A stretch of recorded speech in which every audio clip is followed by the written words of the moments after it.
Sounds like that's not your phone. Everybody ready? Is it? No, no, I'm saying where the noise is coming. All right, here we go. Are we recording? Yes.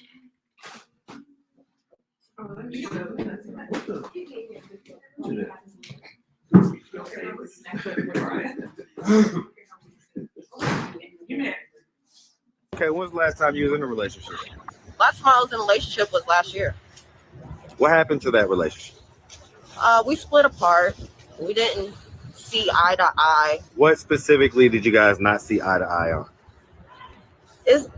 It's that I've been with this person for over 3 years, and when my mental start declining, that's when he couldn't help me anymore. Why didn't you want to get married? It's because of the age difference. How old was he? In his 50s.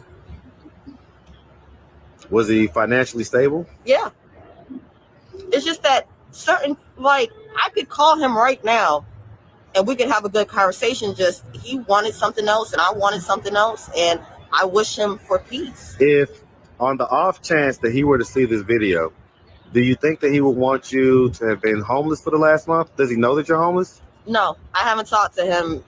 I haven't talked to him ever since December.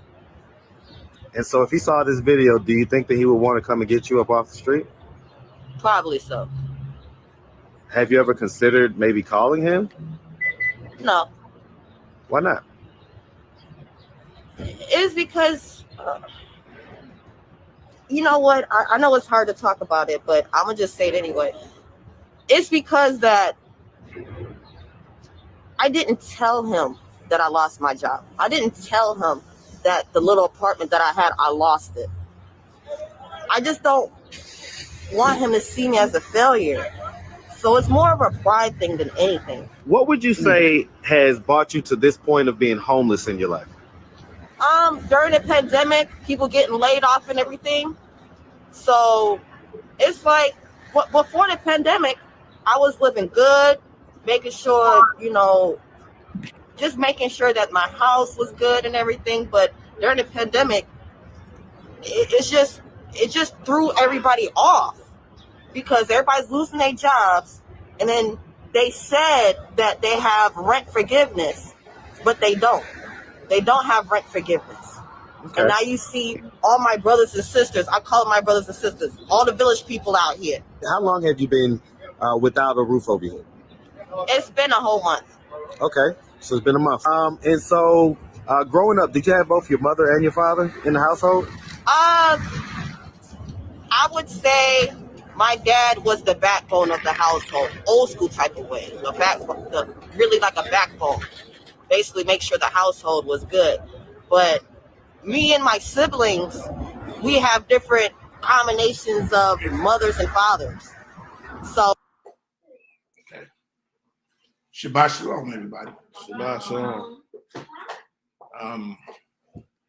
For our audience that's listening in the social media realm, Shabbat Shalom.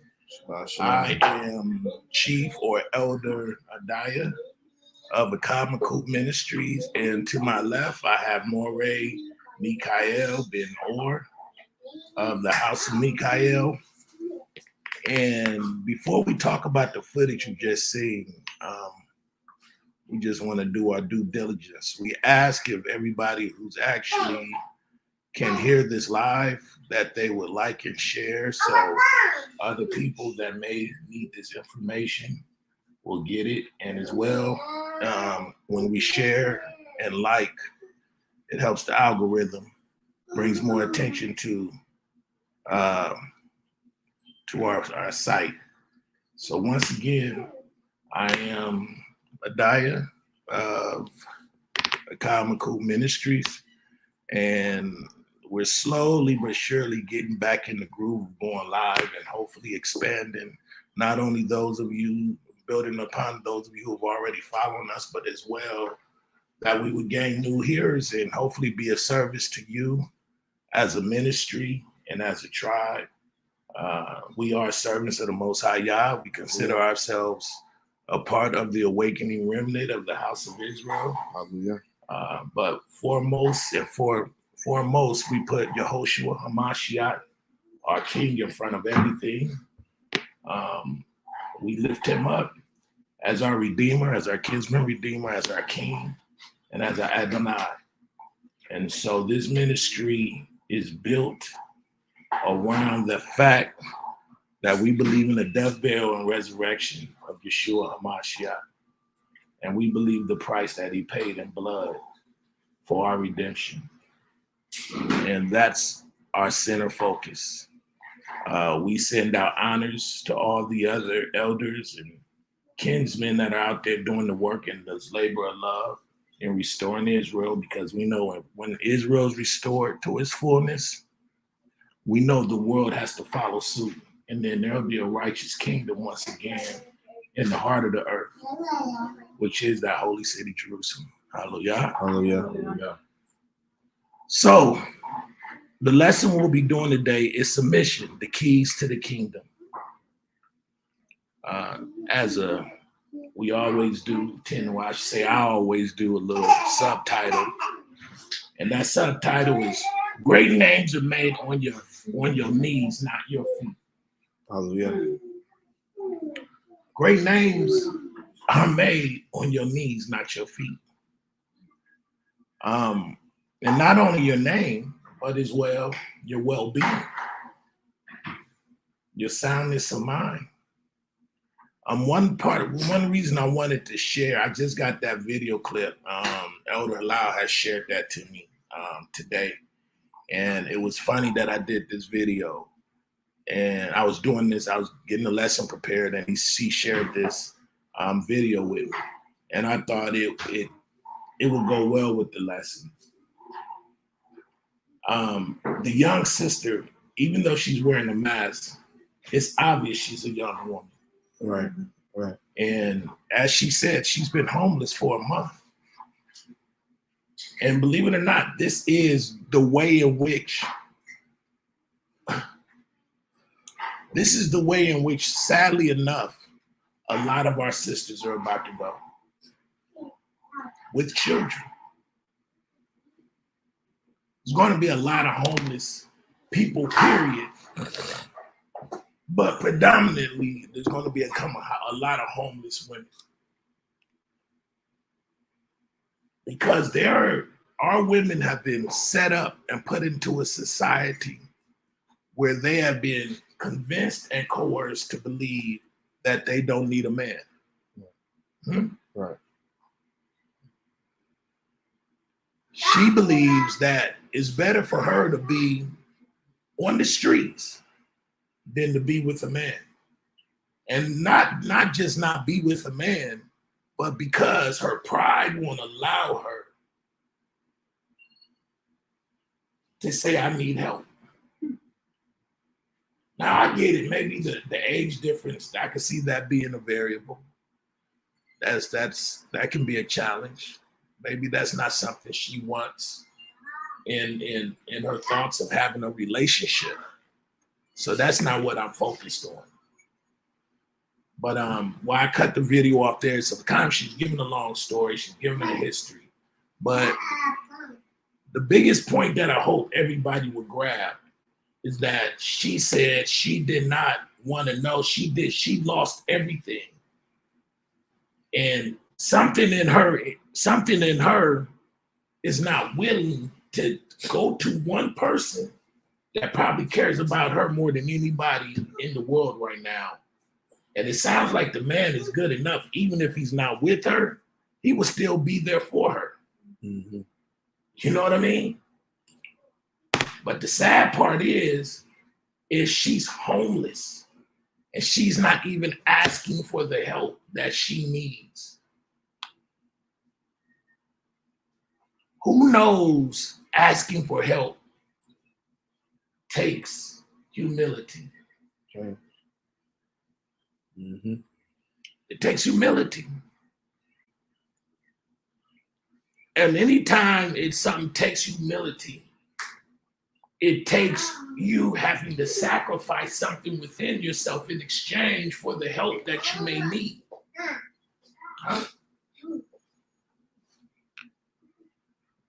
She said she understood, she was able to identify pride was the reason she was on the streets. Mm-hmm. Ain't that what she said? Mm-hmm. How many people know it's going to be pride that's going to have them in Gehenna or eternal fire? Right. Or eternal damnation because they don't have the courage to lose themselves in order to call for one person that actually can restore and redeem them from having shelter, food, Mm-hmm. raiment. Mm-hmm. I'm not trying to use her situation to exploit her just for the sake of a lesson. But believe it or not, there's thousands of women going through that situation right now.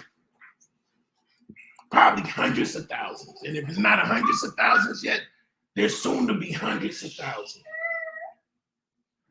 There's a shift that's going on in the world right now that Yah is making it so his original intent for a woman to be a helpmeet of a man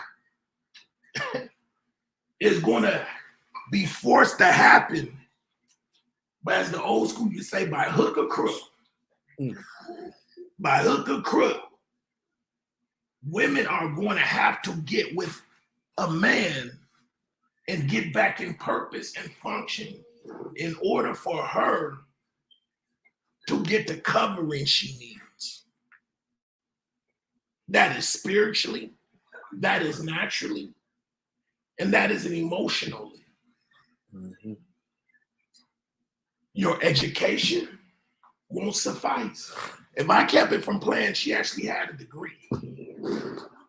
She actually went to school to get alternatives. She actually went to a school of higher learning just so she can expand her understanding so she can actually have a broader scope of employment, right? To achieve employment. But believe it or not, we're coming into the days where man cannot live by bread alone. They're going to have to live by every word that proceeds by the mouth of Yah. Right. And believe it or not, that one word that came from the beginning, it said, man should not be alone. I'm going to make him a helpmeet. And with that, what comes with that is that the woman comes under the covering of a man so she can literally serve her purpose within the dichotomy of a marriage with a man. Hallelujah. Hallelujah. But let me tell you, this lesson isn't just about women. It's not. I was able to just use that one excerpt to basically establish that things are happening in the world where women and children are going to need men again. The system in which women was able to rely on to use as a crutch, Yah is removing. He's removing that. He's removing that buffer that a woman can have that literally actually negates the need of a man. Because as this system tears down,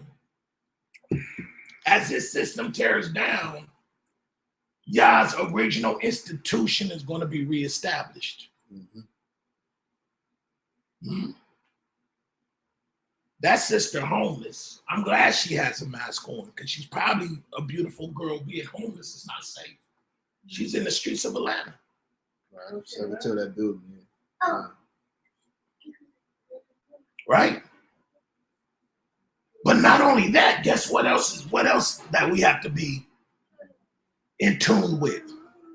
Not only is a woman going to need a man, she's going to need a particular man if she's going to get safety. Right. Because even being a man alone, being a male, let me backtrack. Being a male alone would not suffice. Right. Because even men or males that are institutionalized. And what I mean by institutionalized, I'm not just talking about being in jail or being in the military. I'm talking about being institutionalized far as this social construct based on his ideas and concepts. That will no longer suffice. We are going to have to, once again, even men, once again, are going to have to plug back into the original source, which is God himself. Yep.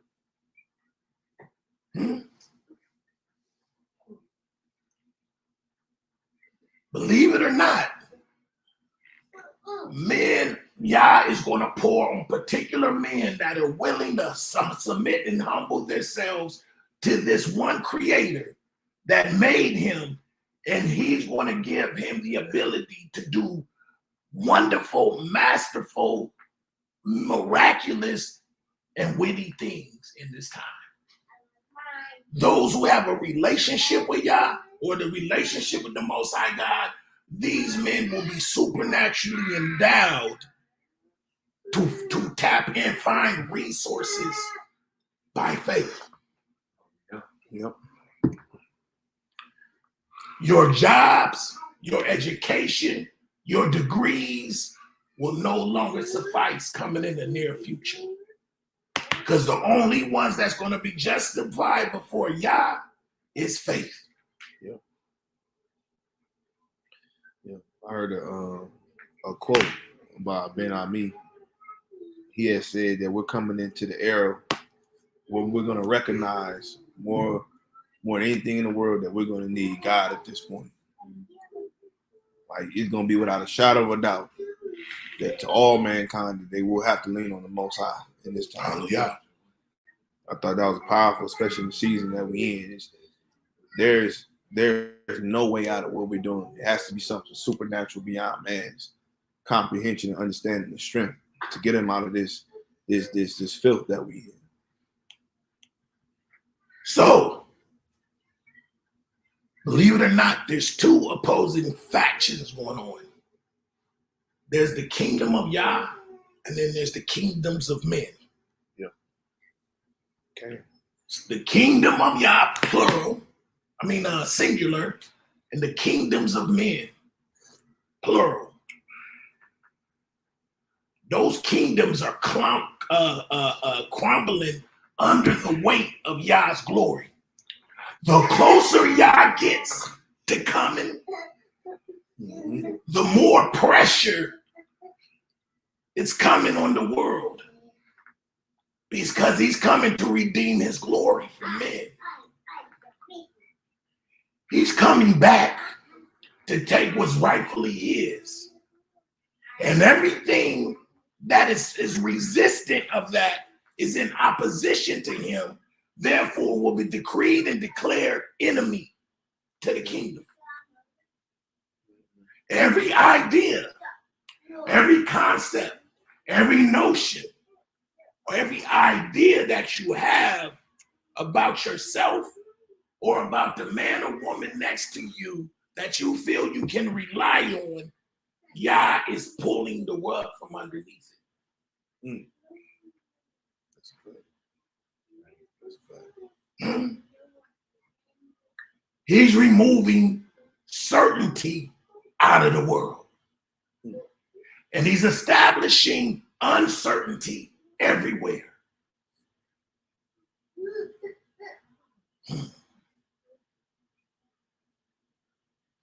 And he's looking for those, and that pressure is there to make whoever has ears to hear and eyes to see that he is the way, the truth, and the life. He is the source, or he is the source to all resources. We are on a chessboard where men is trying to stop the visitation of the kingdom of Yah.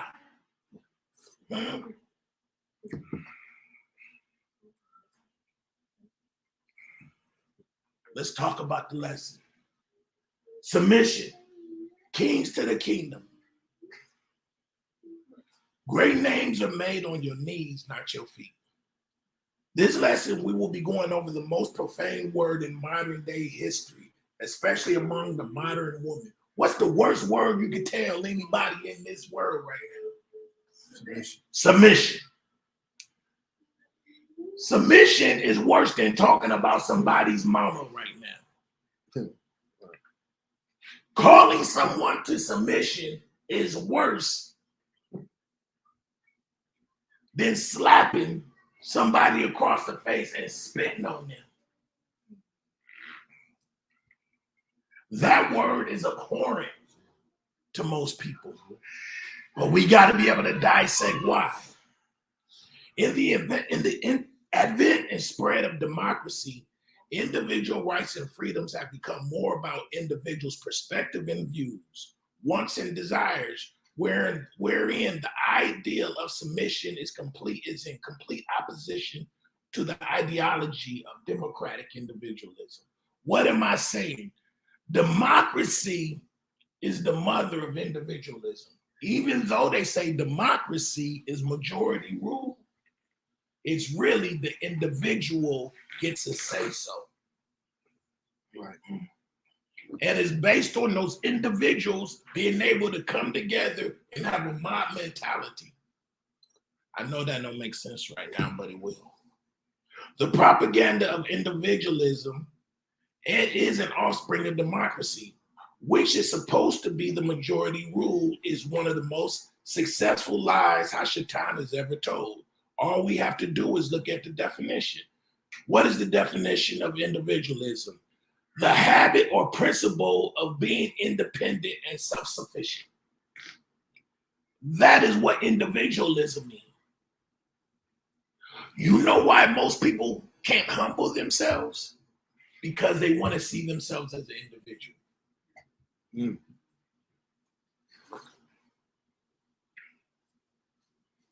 You are? Good. Yeah. Negroes can know that they're dependent on someone and still have an idea like they're doing something independent of themselves. Facts. Mm. That's a fact. Hmm. That's a fact.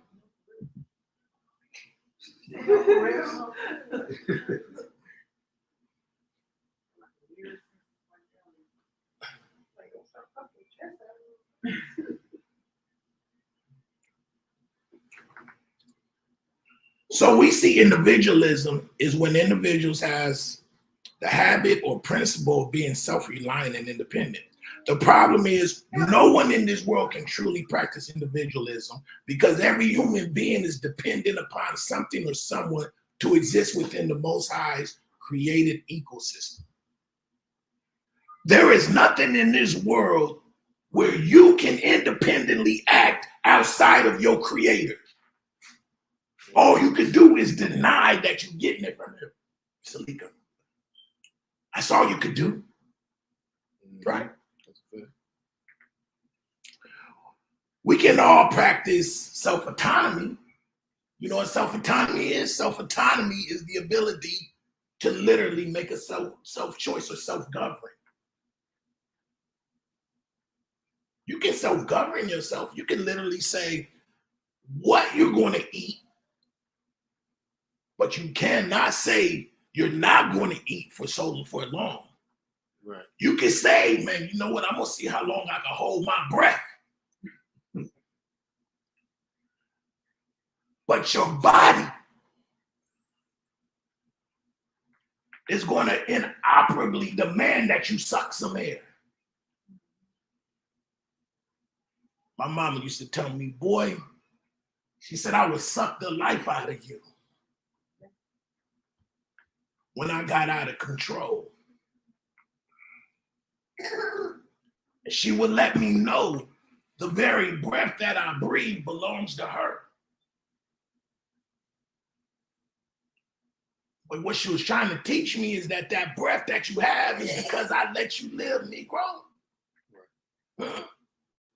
So there's always someone in authority over you.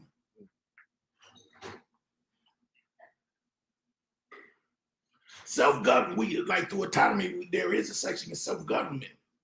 But true individualism is impossible. The laws of nature that Yah has created insist man yields to something outside of himself, whether it be food, air, water, or whatever, to say the least. Now, some Negroes can be hermits and go live off in the wilderness and don't need no type of social gratification. But even Yah said himself, it's not good that man should be alone. Right. So there is a need that Yah created in a man where he says it's not good that he should be alone. In other words, let me give him someone that he can literally gravitate to, that can give him another either perspective, can most definitely help him reproduce himself, right? That can actually give him some comfort, because a wife is what? Considered a what? Pillar of rest. Mm-hmm. So there's multiple things that a woman is supposed to offer a man.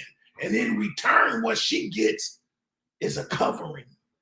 Food, raiment, clothing, and guess what else? That stuff that makes a woman feel wanted and needed. Mm-hmm. Conjugal rights, right? Mm-hmm. In turn, a man is supposed to give those things to a woman. So there's a trade-off where these two couples will have a symbiotic relationship based on their needs. Mm. Huh? I'm gonna tell you one of the biggest lies in the world. That men wanted more than women. I'm gonna tell you that. I'm not gonna prove that's a lie. You hear what he said? Nah,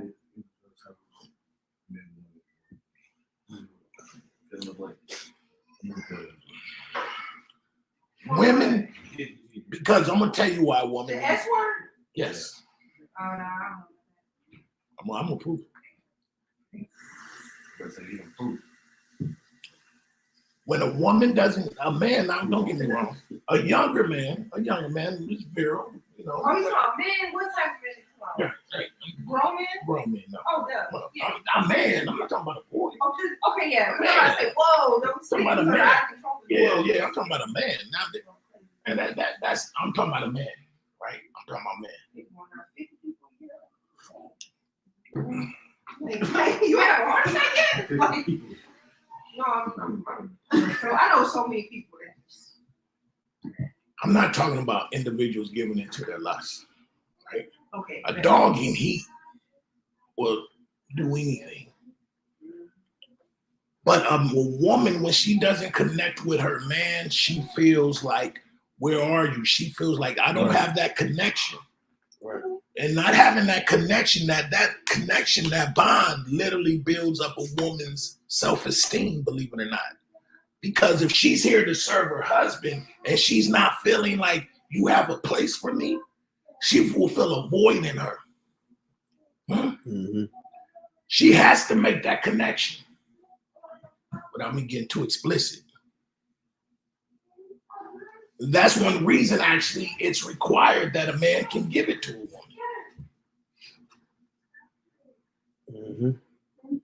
What's that face for, Jacob? Boy, your face. What's up, man? Oh,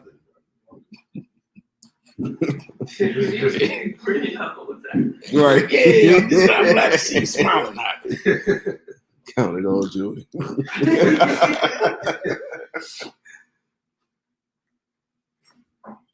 But the point I'm making is that everybody there's this symbiotic relationship that we're all supposed to have, where we really cannot be individualistic. And why we have to talk about individualism, because we'll talk about it. Let me finish my notes. If we are honest, the idea of the individual being independent of anything is really to be, let me start over. If we are honest, the ideal of the individual being independent of anything is really to be free from any kind of authoritative person, Right, or ideology that requires an individual to submit to another corporal or spiritual authority. When I say corporal, I'm talking about natural or flesh. Right. Right? So people who really are into individualism and really believes in the ideal of individual, being an individual, that really take on that as an ideology, they really don't want to submit to anybody. Does that make sense? Make perfect sense. And why when we talk about a woman being strong, it's synonymous with independence? They sing songs about it. Huh? No, I'm being honest. Why is it that when we think of a strong woman, it has to be coupled with independence? Yeah, but it don't take, not saying that being independent is better, but I'm just saying it doesn't take as much. I don't understand why, because it doesn't take as much mental strength as it does to yield yourself to somebody versus you doing whatever you want, however you want, whenever you want. Like, I don't see how that's strong. Well, I'm gonna tell you why the devil or Hashatan has deceived women to believe that a strong woman means independence is because she's being coerced into believing that Yah's order is wrong. Right. She's really saying I'm independent of a man and the structure that God has set up. Facts. So I cannot be seen as a strong woman except that I'm independent of that man. You understand? I got you. You understand? Perfect. I can't be strong I can't be strong with that man. So what I gotta do is I gotta uproot myself from that structure. So because he's in the way of my strength, he's in the way of people seeing me as something strong. You understand what I'm saying? If he's around, I won't be able to shine. Right.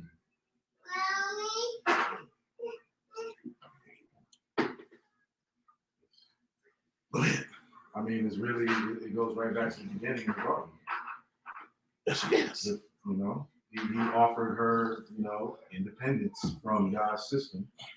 And if she took the fruit, she was going to be enlightened. Right. Shine herself. Okay. We'll get to that. But the point is that a woman used to be able to see strong because how she was able to bind the family together. Facts. Huh? Mm-hmm. Mama kept us all together. You know what strength it takes to hold something together?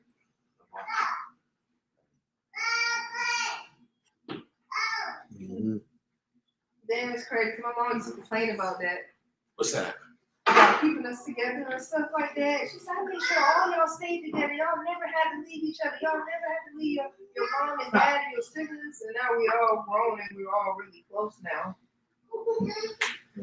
Do you know the navigating of all those personalities to make sure you set up rituals or you set up things to where whether it's vacations or whatever it is, to keep your family bounded together and to be able to like major disputes that can actually make sibling rivalries go on for a lifetime.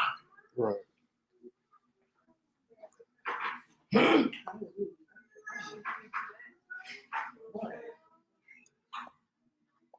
Oh, but that's not seen as strong. That's not seen as strength. It's not seen as strength when the father comes home and the wife is saying, hey, y'all have everything together. When we come home, we want your father to have rest and have peace. And she be the one that has to make sure she's taking the back steps to literally go back and make sure this is the man that brings home the resources. We won't eat. So the exchange is that when he comes home, y'all give him a break, let him do whatever. Y'all go, then he gets to enjoy his children. And then he gets to say, this is why I'm doing everything. This is why I'm willing to sacrifice my life. Right? This is why I go out and fight wars. And this is why I go out and I go build skyscrapers. 2,000 feet in the air. hanging from a lanyard, right? Or whatever it is. But the exchange is that she's producing, he gives her a home, she produces in the home, she creates an environment in him where he's ready to come home, refuel, and go out and do it again.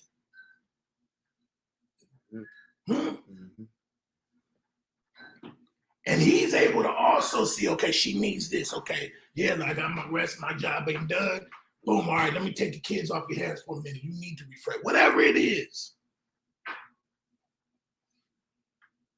But the point is that the strength comes from the family working together as a unit. But this world is has created an atmosphere with women that the closer they get away from being a mother and a woman, the more they can shine, the more they're seen independently. Their children becomes a Gucci bag. Or a Coach bag. You know, their children are accessories now. I'm getting ahead of myself. Or look right.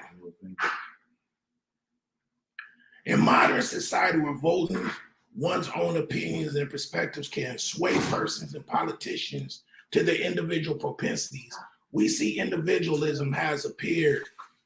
It has gained influence. In other words, if you look at social media today, the so-called influencers, those are individuals that's seeding their ideas and marketing themselves so people can actually gravitate towards them to replicate that individualism. Do you understand what I'm saying?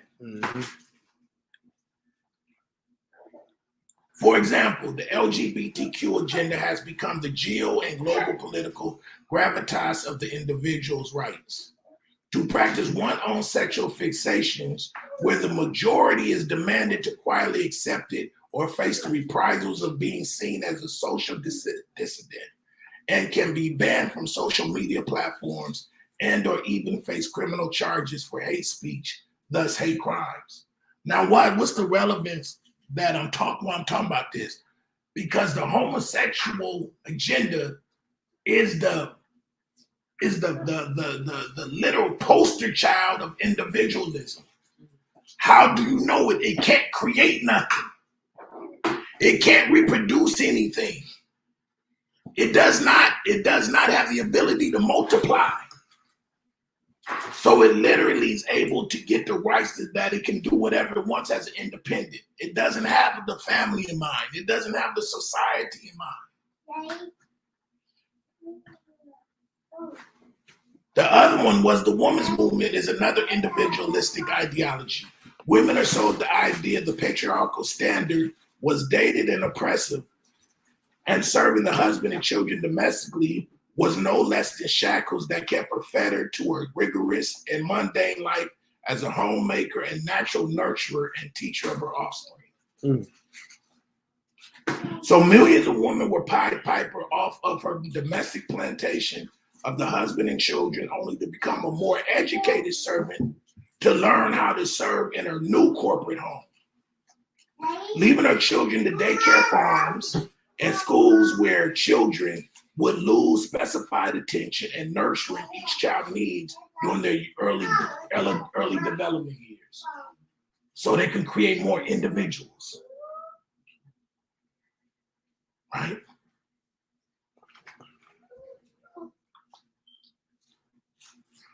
Why does it appear I'm drilling this thing about individualism? Because individualism is directly in opposition to submission. Scripturally, submission is the highest demeanor in which a man to God, woman to man, and child to parents can perform their spiritual and natural expectations while on earth. Thanks.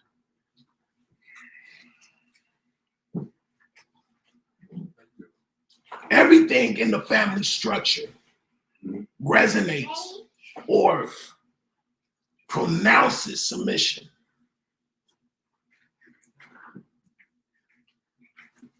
Society in itself will literally tell you, based on how your children act in the public, in their conduct, they'll say they're good children. but they don't see the connection. What makes them good and orderly is their submission to their parent. Facts. Huh? Mm-hmm. I'm looking at Genesis. Genesis is fighting for her independence even now at 2 years old. What we call bad is really a mindset trying to find independence. That is that rebellious nature that's in us all. What's the first thing you tell when you get enough wits to say it? You say, man, I can't wait till I could grow up so I could do my own thing. Right.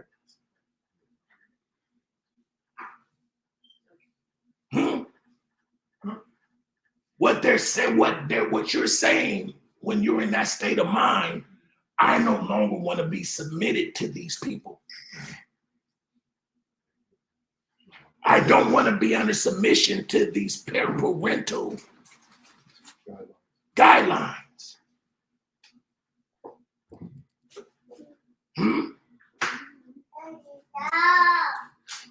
Submission is the conduit in the which one's willing subordination integrates themselves to their source. Thus, the resources the source provides, that source being God himself. Y'all understand that? Okay. Mm-hmm. Your children, as much independence as they want, I look at Genesis. Come here, Genesis. No. The guy look at Sarah, the way Sarah has to handle her. But she has the nerve to want to get fed, to be able to get her suckling on. But she fighting all the way. No. She's trying to call the shots. Huh?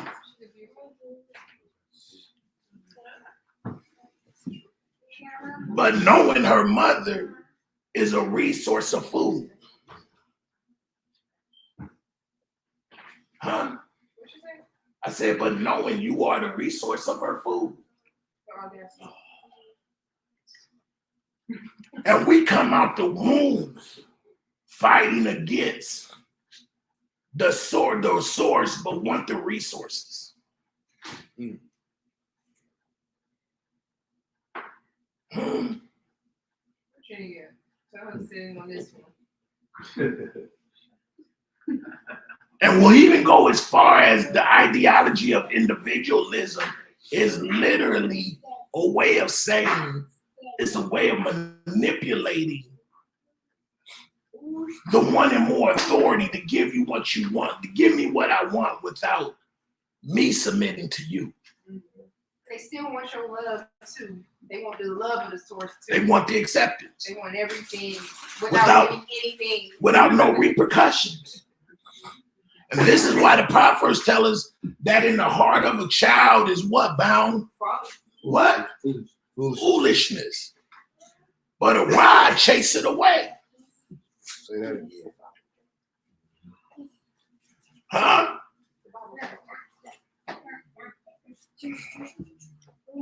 I love my baby. She cute and all that, but I know that now it's time for me to step it up.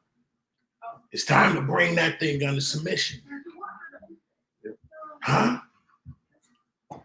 Where I'm going from having to say things 2 or 3 times, I'm gonna get that thing down to 1 time. Yep. 1 time only. With a yes, I. Because there's no way in the world she'll ever submit to my master if I don't teach her how to submit to her mother. Right. Then me. And why I say in that order? Because she's the one that's under her total rule all day. Facts. I'm the enforcer. I'm here to reinforce whatever Sarah does. Yep. If she's doing it. And if she's not doing it as her head, I gotta correct both of them. Yep. You better whoop her. Don't let her talk to you like that. I think you whooped her. I whooped her last week.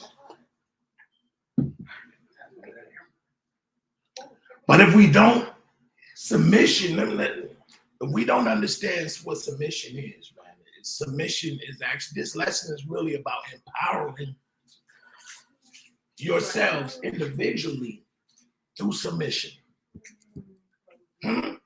Let's go to Deuteronomy 28:1.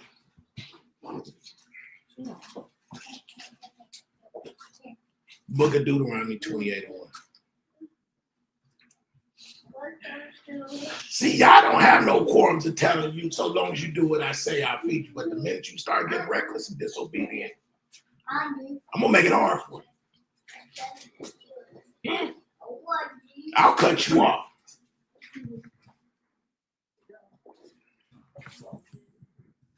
Yes, the scripture on the screen. I can wait for it today.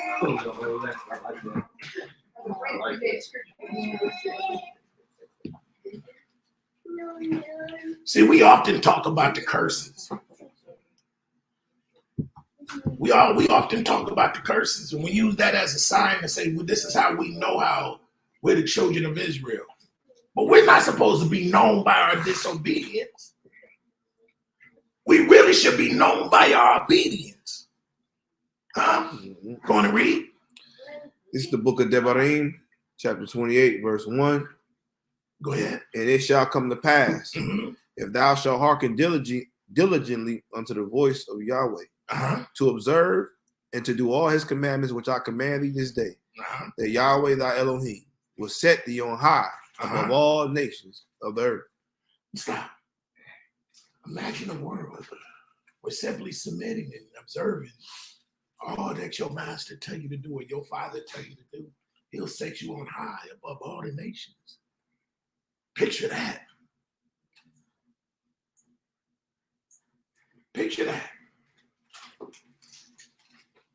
I know we so used to being oppressed and beg, borrow, and stealing to get what we want.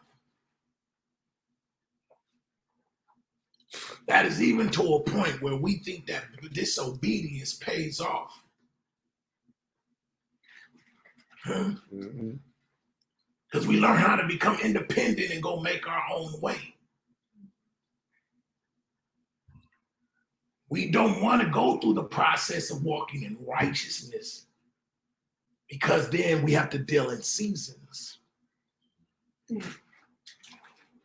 Moments and spans of time to prove that we can obey our Father. Believe it or not, anytime you realize, when you become a parent,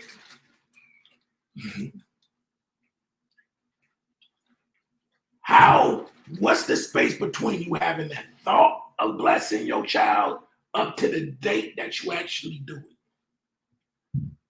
Usually it's a time span, right? Yeah. But actually, when you think about doing it, it's good as done. Y'all don't get it. I get what you're saying. It's like because the moment you think about you want to bless your child, it's like it's as if you've already done it, right? Yes.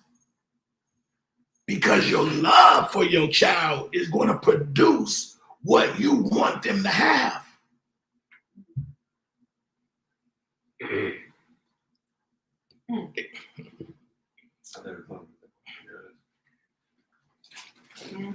Do you? Sometimes we tell our children, but when it's still a concept or a thought in our mind, and you say, I want to surprise them, your child doesn't know. All that child knows is the day you got it. They don't know how long you've been thinking about it. Right. But the day that you do it is the day that it manifested. How much more does Yah think like you? Or you really thinking like him? Where he's really thinking all the good he wants to do for you. And it's good as done. It's us that stops him from doing the good that he actually already done for us.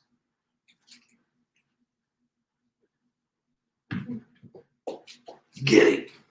Mhm. That's why I said disappointed when they don't do it. So then you can't give them what you're longing to give them. And hopefully, if you're a good parent, some parents, people buy their children something just so they can bargain with them. Right. So they can be quiet. You see what I'm saying? So they Right. be quiet, Exactly. knowing they ain't did nothing to deserve it. Mm-hmm. Just go, yeah, I'm gonna buy it for you. Okay, you shut up. Whether the child nag them to death for it, but a strong parent, and sometimes, and then y'all did it for us when we went into promised land and all that. But that's why this one taking so long. He ain't doing this that way no more. Facts. Huh? No, No, he ain't going for the finesse. Not that he went for it anyway. Because he told us in Deuteronomy 30, said, when you go in the land and you sin, Mm-hmm. and then the blessings, and he put the blessings in front of the curses, and the blessings and curses happen, and I've scattered you through all the nations. Then it'll come to remembrance who you are and who I am. Right. Mm-hmm. But the point I'm trying to make is that God literally actually does for us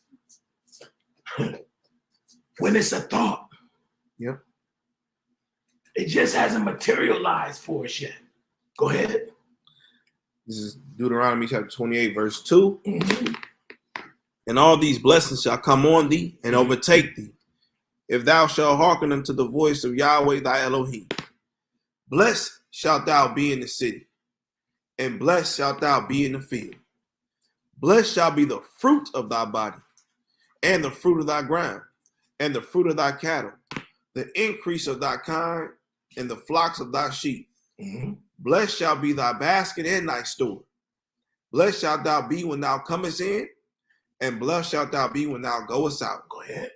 Yahweh shall cause thy enemies that rise up against thee to be smitten before thy face. They shall come out against thee one way and flee before thee 7 ways. Go ahead. Yahweh shall command the blessings upon thee in thy storehouses, and all that thou settest thy hand unto, and he shall bless thee in the land which Yahweh thy Elohim giveth thee. Yahweh shall establish thee an holy people unto himself, as he hath sworn unto thee, if thou shalt keep the commandments of Yahweh thy Elohim and walk in his ways. You know what all he's saying? You submit to me. If you submit to me, if you submit to me, if you submit to me, this is what I'm gonna do. You obey my voice.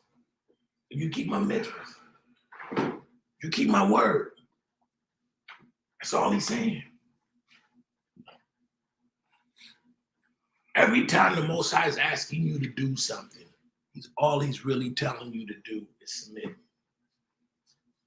That's it. The minute you don't do what he's doing, he's telling you to do, you flexing your pride to him.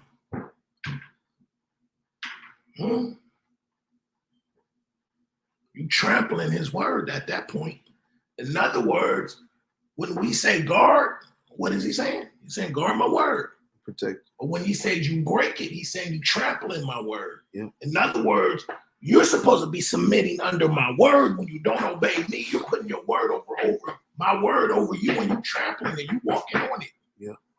You're not walking under it. You're walking on it.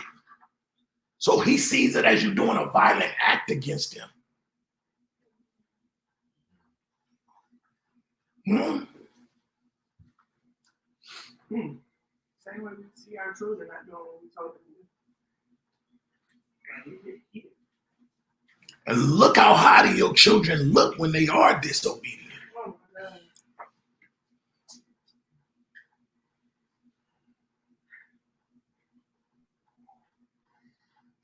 When your children got that look, you should be fair. And I'm this is a lesson for me as a father. I'm telling you, this is one for me. Because we kiss them and we hold them and we see them as innocent. We see them as nothing that, man, I lay down my life for you. Ain't nothing now you can do wrong. That's the worst thing you do to your children. You're spoiling them. You're making them unusable for y'all. You can't even give him back to him. Can't give them back to him. Well, he ain't gonna even want them. But then we see it's better. Don't call yourself a parent and not be a parent. What I mean by that is that the minute you take on that role, now Yah is holding you to that standard, okay? Yeah. Wait.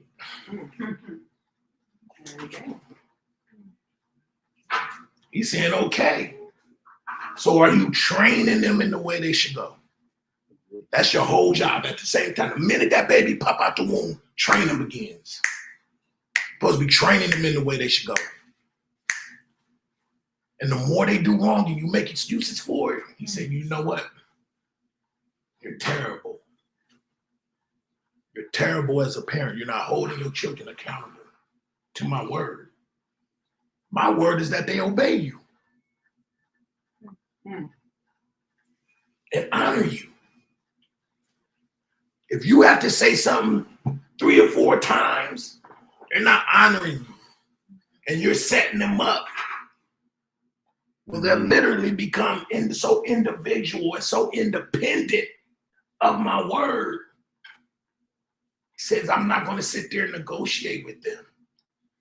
Yeah, it reminds me of, anybody know how long Abraham walked with Yah before he called him his friend? No. He walked with him for 25 years before he called him his friend. And I bring that up is because for him to be in that placement of being called a friend or a beloved one of Yah, he had to first prove it by walking with him for 25 years. And that's pretty much the age of maturity to be a man. And that's one of the things I see, and me and me talk about this all the time, these new era parents. We're trying to be our children's friend first, rather than be their parent. I tell me all the time, you can't be their friend until they prove themselves. That's a fact. You can't be their friend. That's a fact. Because to be a friend, in the Hebrew thought means you actually trust them to have your back. That's a fact. And the scriptures tell us not to trust our children. Yeah. You ain't supposed to. No. You're not supposed to trust them. That's a Sirach. You're not supposed to trust your children. He said, trust not thy own children. Why? Because foolishness aboundeth in the heart of a child. So you trying to be their friend, and you don't even know if they will have your back in that instance. But the thing is, you know that because it's a child. They stumble. Yeah. They're not able to yet to put childish things away. You know what I'm saying? No, because I actually have a problem with parents these days. Trying to be these children's friend. And then you wondering why they talking to you like a friend. I'm gonna be honest. The time your child become your friends is when you can see your image in them. Exactly. Exactly. You can see their maturity, and you can see your maturity in them. Mm-hmm. If you're forgiving, if you're I don't say forgiving because we all need mercy and forgiveness. Right. If you are suffering your child's shortcomings, it's because you're really patty caking yours. Mm-hmm. You're pampering yours. Mm-hmm. Because you still see some of that immaturity on them, and you want that mercy, you want that allowance to you, but what you're not doing is you're not maturing, so you can bring your child your wife, especially a wife or a son, a father and a son is like, boy, you grown up, where I could literally look at you eye to eye and I could say, there's nothing else I can tell you. Right. You see what I'm saying? Mm-hmm. There's nothing else I can tell you. Now we can become friends. Right. Mm-hmm. Because all that I know, I've given you. How I know I've given you, because you're reflecting it. I'm seeing it. I'm seeing it in action. Mm-hmm. Just like Abraham, he was able to reflect God's righteousness. Rule like the last. children. He said, if there be 10 in the city. So he could understand now how Yah moved through his righteousness and his mercy. So now he's able to actually question his father and say, hey, well, what if there's 10? What if there's, you see what I'm saying? A lot of children don't know nothing in the sense of they're not, if we just put our children in a situation of really living on their own, they wouldn't know what to do. Abraham had to listen to his father, follow me. That was the first thing. Forget living in the country, follow me. That was the first thing. Follow me. And that's how we should be bringing our children. Follow me. We ain't friends until you show me you can follow me and that you still following me without me being here. Do you think it's like if my child got, because for me, I feel like if it gets to a point where because you know, it's like that with us and we're adults. Like first you're just doing what y'all tells you to do because you're just doing it. It's like you're not going through the motions, but you don't really understand him. Right, And then you get to a point where you're like, dang, like I understand this is for my welfare. I understand why you're telling me this. I understand why you're saying this to me. I feel like if my kids reach that point where when I say something to them, they don't just listen, but they grasp why I'm telling them to do it, or they ahead of me in it. Like that would be a very proud moment for me. Okay. Right. Like I was like, you're actually my friend. Like we're in fellowship. You understand like why his word is his word. You know what I mean? That'll be, And you know if they really follow you if you don't have to say anything no more. That's a fact. Yeah. And leave them alone. And they still do it without you having to be there. Yeah. That's how you know that they're of age for you to be their friend. Yeah. That's why the Messiah was able to say, you shall no longer be called servants. You should be called my friends. Yeah. just like us, when like y'all don't have to give you a word every 2 weeks for you to obey. Like you can go 6 months without a word, but you're still But you occupy. told you to do it. It's just as simple as this. How many of us ask the same questions when the answers in the Bible? You sitting here, yeah. Can you answer this? You got the Bible with you the whole time. You got the Bible with you the whole time, and you still asking the same question. That's a fact. He gave you the instructions. What else what are you asking for when it's right there? And this be the basic. We always basic instructions before leaving earth. He gave you the basic foundation. Hallelujah. Once you become the Torah, you no longer need the schoolmaster. Right. A lot of us still walking with a schoolmaster, and that reflects in our children. Okay. Like I said, man, you'll know when your children have come to that level of maturity to walk beside you as a friend and see you. And you can see them because now I can rely on you as a confidant. Yeah. You see what I'm saying? I see a confidant in you. Now we're walking as peers because now, and that's what Abraham, he saw, because we got to understand that Abraham literally counseled God. He was able to have a relationship with Yah to a point where he can literally sit back and Yah can ask you, what do you think? And Yah knew he didn't trip because I know you think like me. So I'm seeing me come back through you. I'm like, you know what? That's exactly what I would do, Abraham. We're right. Right. We're right. We're right. You see what I'm saying? So we got to look at that and say, that's how we'll know as well when we still stumbling as children. Right? I ain't even planning to go there at the point. And we're going to regress it, but we're going. Individualism emotionally and mentally deceives oneself to believe the more independent one becomes, the less they will need from the source.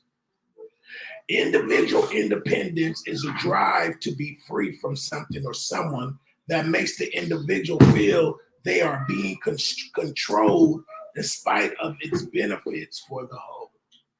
Y'all got that? Let me read that again. Yeah, yes.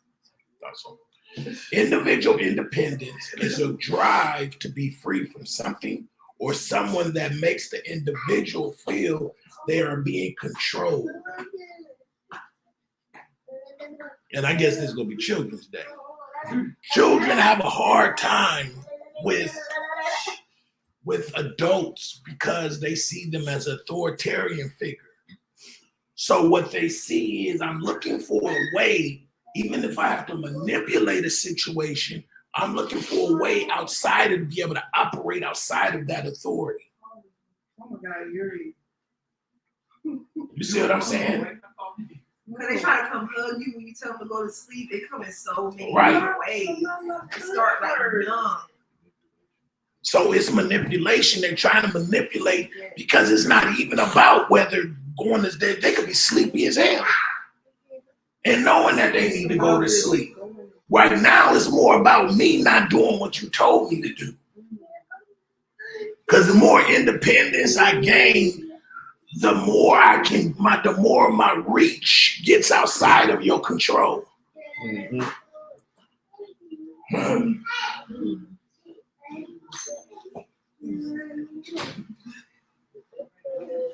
And we test those boundaries even with Yah himself. Yeah. Huh? See,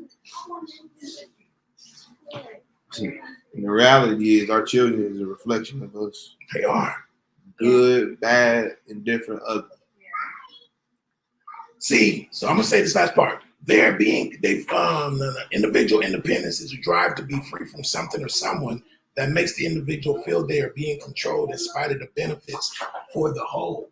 An individual doesn't want to work for the whole, right? The individual literally it kind of seeks out, how do I get out of this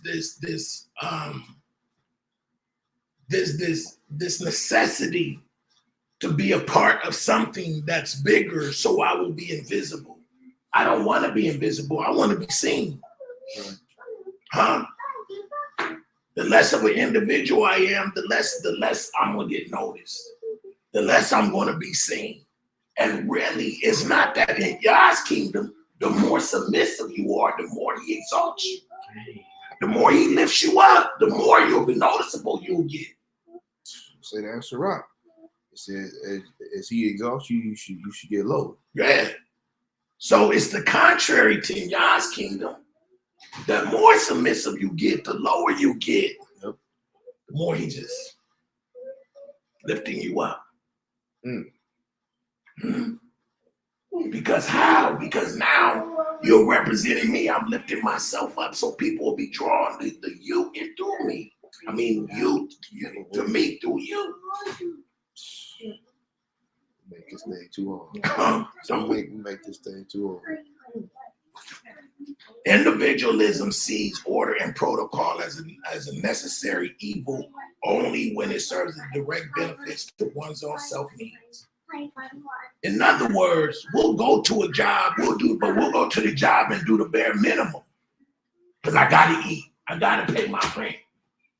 But I'm gonna try to find my ways to how to ride outside of the lines, right?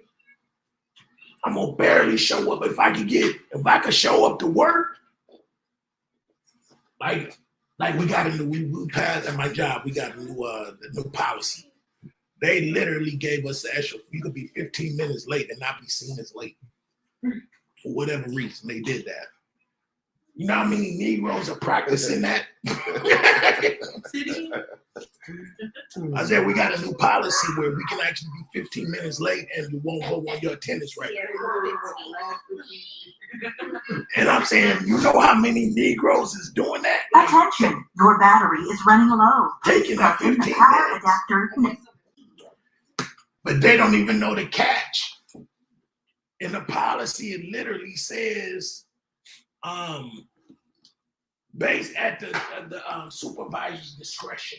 Oh, snap. Oh, they rescue. That's genius. So you could do it until I start saying it counts. And I ain't even got to warn you. You know what time you're supposed to be at work.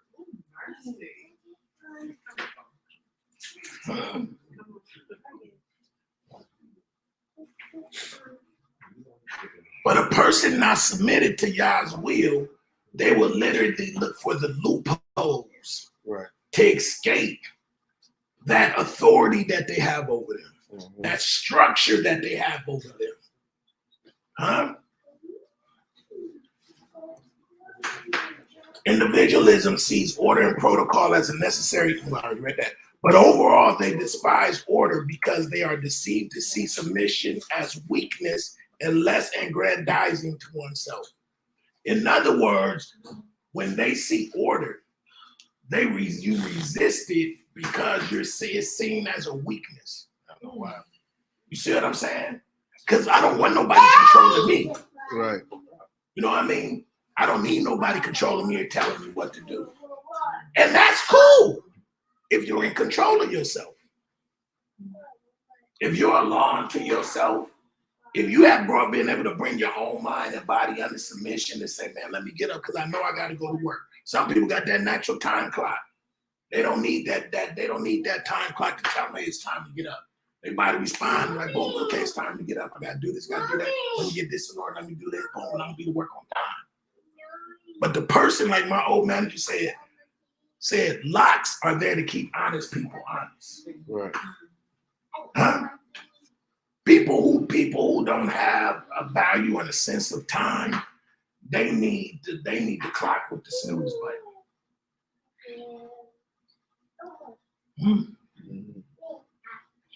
Yeah. But the people who knows how to move and say, you know what, I need to get up and I got to get up and get my day because I got this to get started. Boom, I know this bill got to get paid. I can't risk losing my job until I make the next move to get this and this and this and that's done. You see what I'm saying? They're preemptively moving. They've already submitted to themselves to know, hey, I got to get the bigger picture done. You see what I'm saying? Yeah. So check this out. We was gonna go to the Genesis story and basically magnify how the devil literally was telling Eve what he was telling her was individualism. That's all they were doing. They just basically telling her, hey, be independent of God. You'll be just like him. You know what I'm saying? He's just trying to hold something back from you. And the reality is that you was already God. You was already God. You were right there with them. You was already made in his own likeness and his own image. How you get deceived and how do you get deceived into believing that you weren't who you already are? Right.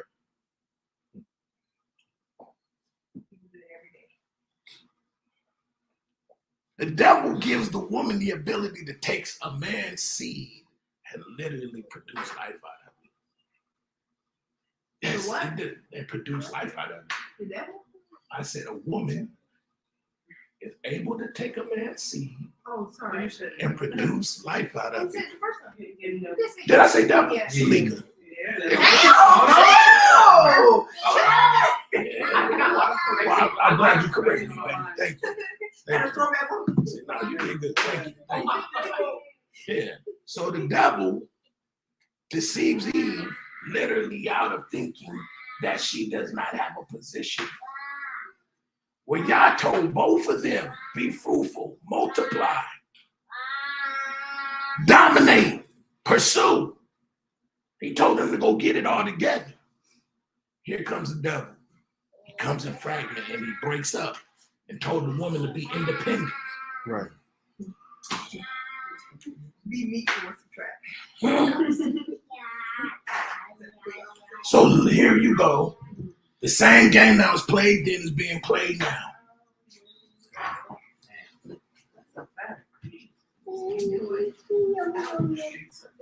Same tricks. Same You know, tricks. it's funny because Same. back in when the women's movement first came out, I got my lesson now. Just have my lesson. huh? We Right. gonna- Oh, Yeah, we're going to. Yeah, we're going to. my bad. Only reason I got it. My bad. What? My bad. You were about to say that. Yeah.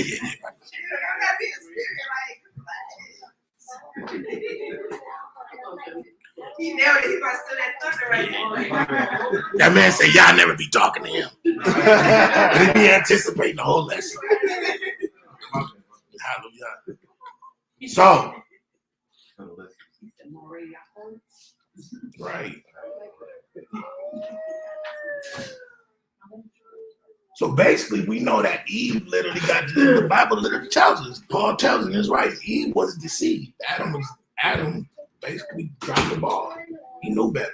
But Eve was manipulated out of her station, out of her place. to work in concert with the man to continue to replicate what y'all had started in both of them. Okay? Wait, No, ask now because I may have said something wrong. I want to know. I ain't gonna shade. But I was saying, do you think that's like still relevant today? Like, you know how usually when most men follow a woman, they kind of know exactly what they're doing. Like they're not delusional about it. Say again, babe. I said, do you think that's still relevant to today? Like a man, when he follows a woman, or not even just follows a woman, but does something that he shouldn't do. Like he kind of knows that he's doing the wrong thing, but he still does it. It's like It's almost like he's do you with think that's still relevant today? following that woman. As far as he being deceived, but Adam knowingly.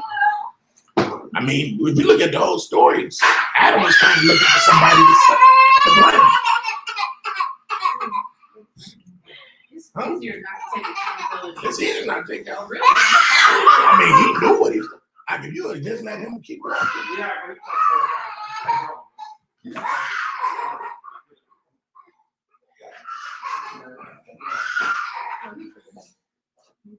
So, if we were talking about Adam, right? So we look at how it all unfolded. It basically said, and Eve gave to her husband. Eve gave to her husband. A problem right there. She gave to him, right? What he already knew he was not supposed to partake in.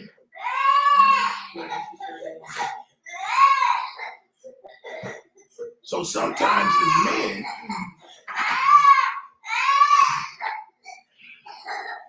being a man takes constant vigilance. Yeah. Being a man, you do not get to sleep on your watch because you are the covering. You are the covering. And in most instances, you're supposed to be the giver.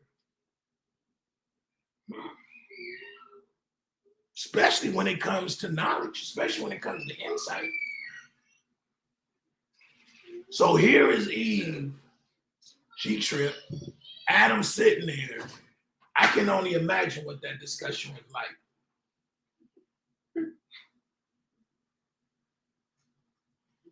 She probably kept insisting, come on, just take it. See, I'm still alive. Ain't nothing happened to me. I'm good. Look at me. Ain't nothing happened. Come on, baby, just take a little bite. Please, please, please. Come on, baby. Can I just have it? All right, baby. Just this one time. Come on. You never do anything for me. You never do anything for me. Facts.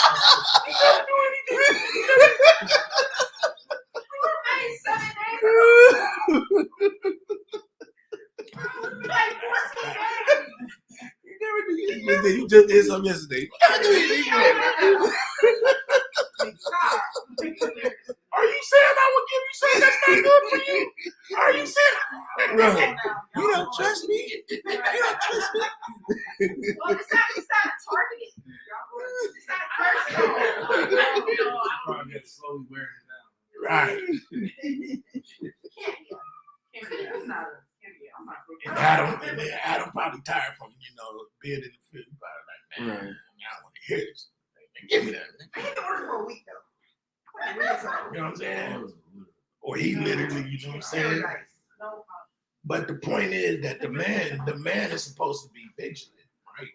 The man is literally supposed to be the one that's knows, and that's why Yah gave the order. That's why he created the man first, because he laid the foundation with him. And this is why we put so hard. A man's got to have a foundation.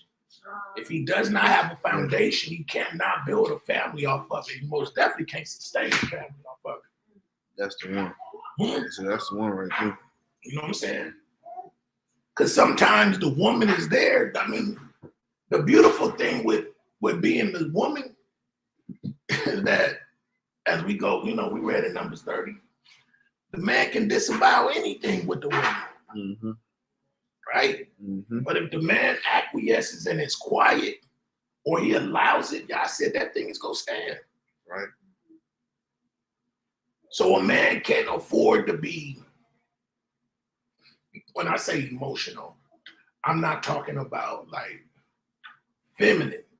When I'm talking about emotional, he cannot be emotionally swayed by his woman that can be incapable of persuading him into doing something wrong. Like if a man should know when a woman is asking him something that is out of order. Facts. You know what I'm saying? Facts. Come on, let's do this. Let's get this Christmas tree.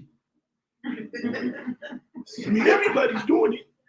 You know what I'm saying? My mom saying you're a coat and you're controlling me. You see what I'm saying? Good one. You know what I'm saying? You know, Oh no, you good. you know what I'm saying? And those babies deserve gifts. You know what I'm saying? You controlling me doing this, whoop whoop. You know what I'm saying?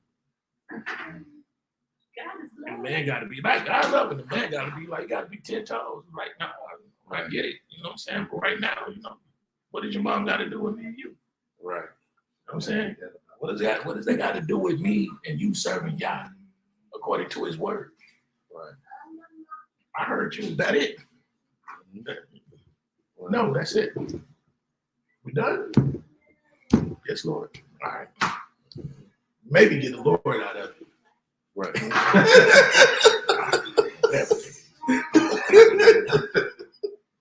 But long as you don't violate, the home is safe. Right. You see what I'm saying? But then that goes into that man. Is he integrated with his father enough to know when to stand down and when to have that mercy and grace? That's another thing. Being about that balance too. Okay. So, a woman's a powerful weapon. Thanks. The woman is the most powerful weapon a man can have. That's okay. okay. She is the most powerful thing in a man's arsenal. You see what I'm saying? And that's why the devil works so hard to keep the woman out of order. Because she knows a man will flip. A man can be flipped by his woman. You know, but this is why it's wise to teach your woman and to insulate her with the word. So that way, when those mad thoughts or those wicked imaginations come into her heart, she'll be able to, nah, that's not of my husband. Right. You know what I'm saying? That's not of my, because really, this is going to be very hard to say, but it's a fact. In Hebraic thought, that God is the man's God. You get what I'm saying? Yeah. Yah recognizes the God of your fathers. He's recognizing the patrilineal line of that man's descendancy. So he's literally, the woman literally comes into the relationship. She's entering just like she did with Adam. She's entering into the relationship and the covenant that God had with Adam. Right. You see what I'm saying? And we're going to talk about that. So when we talk about, let's talk about submission. So when we look at it in Hebrew, it literally means, first let's go to the word submission. The action or fact of accepting, yielding to a superior force or the will or authority of another person. That's what makes that word so stinging. You gotta yield. And the biggest part is that they're literally looking at it from, hold on, you're superior to me. When a woman hears that, or even man, too, right? It's not just women, even man. When they're hearing that thought of something being superior or greater than them, and you're telling me I have to submit myself to it, the thought is I must be less. If you're superior, then I must be less. Got it? Dang, not love, not protected. I'm just Why less. does your mind run to all that? Ego. Not covered, Right? less. I'm less. Less. But in Hebraic thought, the greater is the servant. Right. Oh wait. That's a fact. The greater is the servant.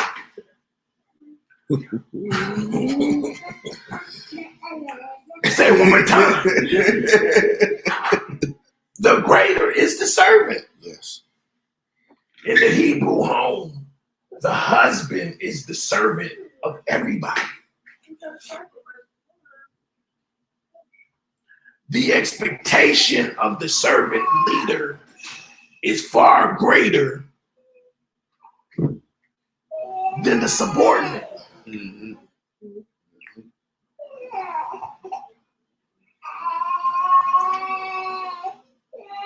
Y'all obviously are here listening to me for a reason. You understand what I'm saying? It must be because I would like to think it's because, not because I'm good looking or I'm just an old Negro. I hope it's because there is something in me worth yielding to. Right? And when you call me, I hope it's because you believe I have an answer. And if I don't have that answer, y'all know I'm always going to point you back to the one that does. Right?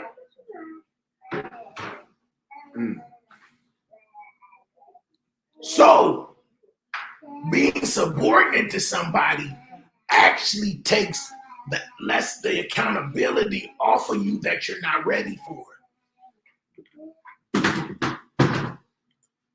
That's true. You get it? And one thing we gotta stop doing. Stop trying to seek out the superior authority to say what you want to hear when you should be looking at them to tell you what you need to hear. That's how bad.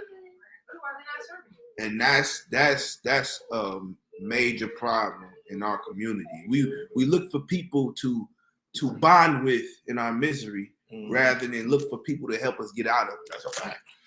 And then we wondering why we in this vicious cycle repeating the same mistake over and over because you seeking counsel that leans onto your own understanding rather than giving you counsel that leans to y'all's understanding.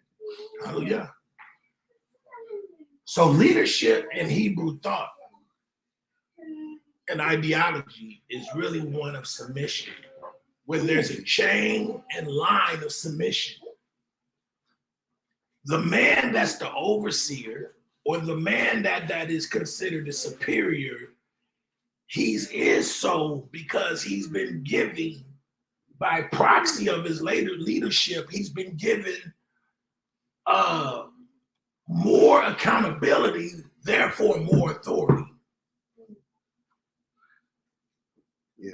Mm-hmm. He's been given more authority because Yah knows he's going to need it in order to literally guide and lead his family or his tribe or his nation. He don't have the time to be sitting up there arguing with somebody when he's supposed to be guiding and leading them into a particular direction. Right.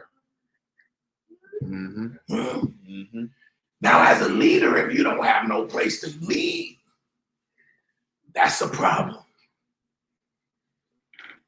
That's a problem. What's so funny? She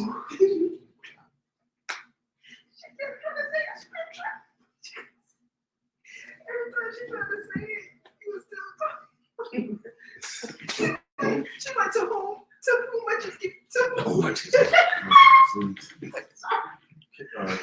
To whom much is given, much is required. There you go. Hallelujah. Yes, hallelujah. She was trying to, she was double dutching. You tried hard to whom. All I heard was whom. To whom. Go ahead, out. I was gonna say, like, when you're in a position of leadership, you have authority, but like you said, held accountable. We were reading 1 Samuel, me and Kenya, and we saw how like Saul, when he disobeyed the Most High by his people taking oxen and sheep, he tried to put the blame like, well, the people took this and that. Right. And the Most High is like, well, you're supposed to be the king and authority over these people. You're still held accountable. That's a fact. So Yeah. it's just, an example. And the thing is, his authority was taken from him Because spiritually and naturally because he was not responsible with the authority he's been given. Him being the king, there was no other authority on earth within the tribes that anybody could have went to outside of him. Right. So he had the final say so, period. Right. Period. Right? And I think we read this before, but just for people who may not have ever heard, what is the Hebraic, what is the tribal, or I should say the patriarchal order of a leader in the home, in the Hebraic home? I'm going to read that. Where you want me to read? Oh, Patriarch? yeah, on the family. Family or patriarch? Family, Hebrew family.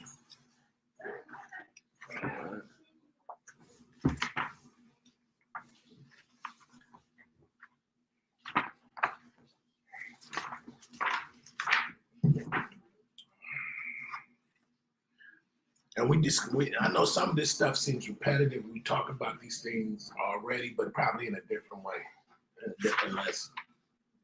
But why do we do it? Because it's all relevant. We're still working on submission.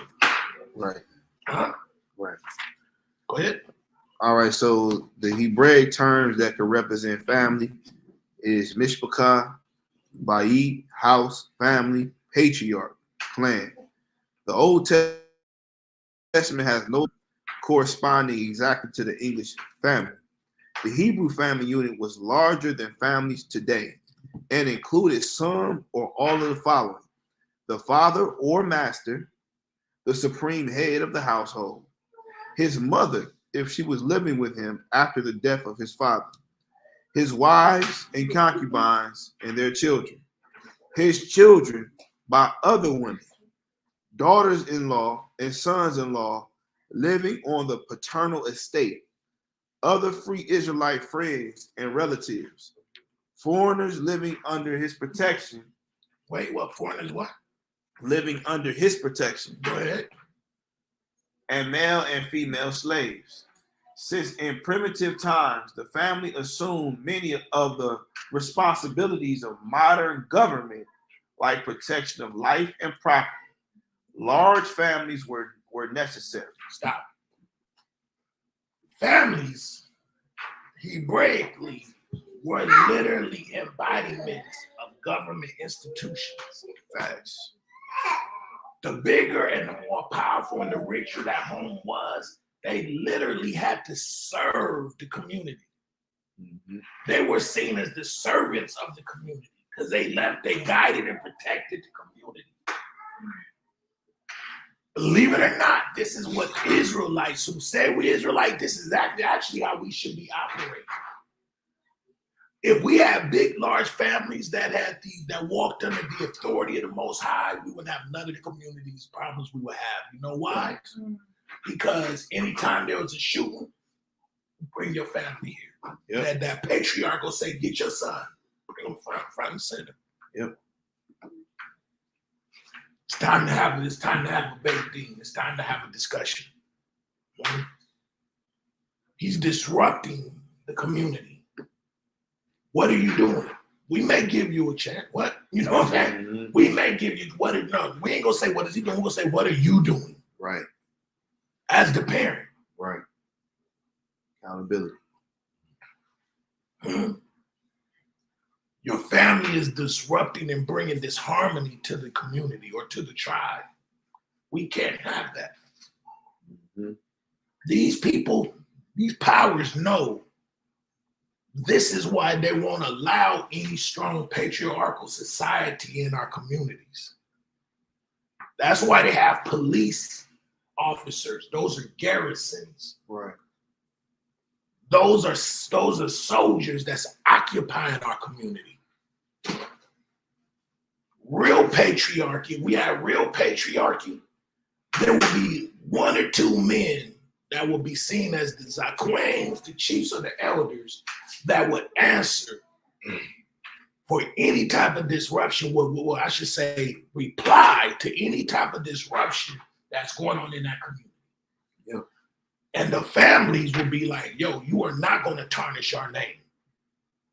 Mm-hmm. So they're going to keep their children in check. It ain't going to be none of that. Right. But those men will gain the authority via the respect that anytime there was a problem in the community, that man and his family would have an answer. Yeah. And when that man would die, he would make sure his older son, if qualified, will continue that work. Yeah. Mm. So when we say the house of Adiah or the house of Mikael or the house of Yaakov, those really should be center points, right? Mm-hmm. Or stations of answers of government, where those men should be able to have an answer or antidote for a problem that's going on, right? Those wives, that man's wife or wives should be able to supply, like, what you need. Oh, so-and-so's hungry. Okay. She's either gonna get the community together and say, hey, you know what, so-and-so need this. Let's get together and let's get this done. Right? There shouldn't be no outside influence. And then that's really what Paul was saying in Corinthians. He said you can't judge. Why would you go to the law? Why would you go to Romans? Why would you go to the occupiers to settle a matter?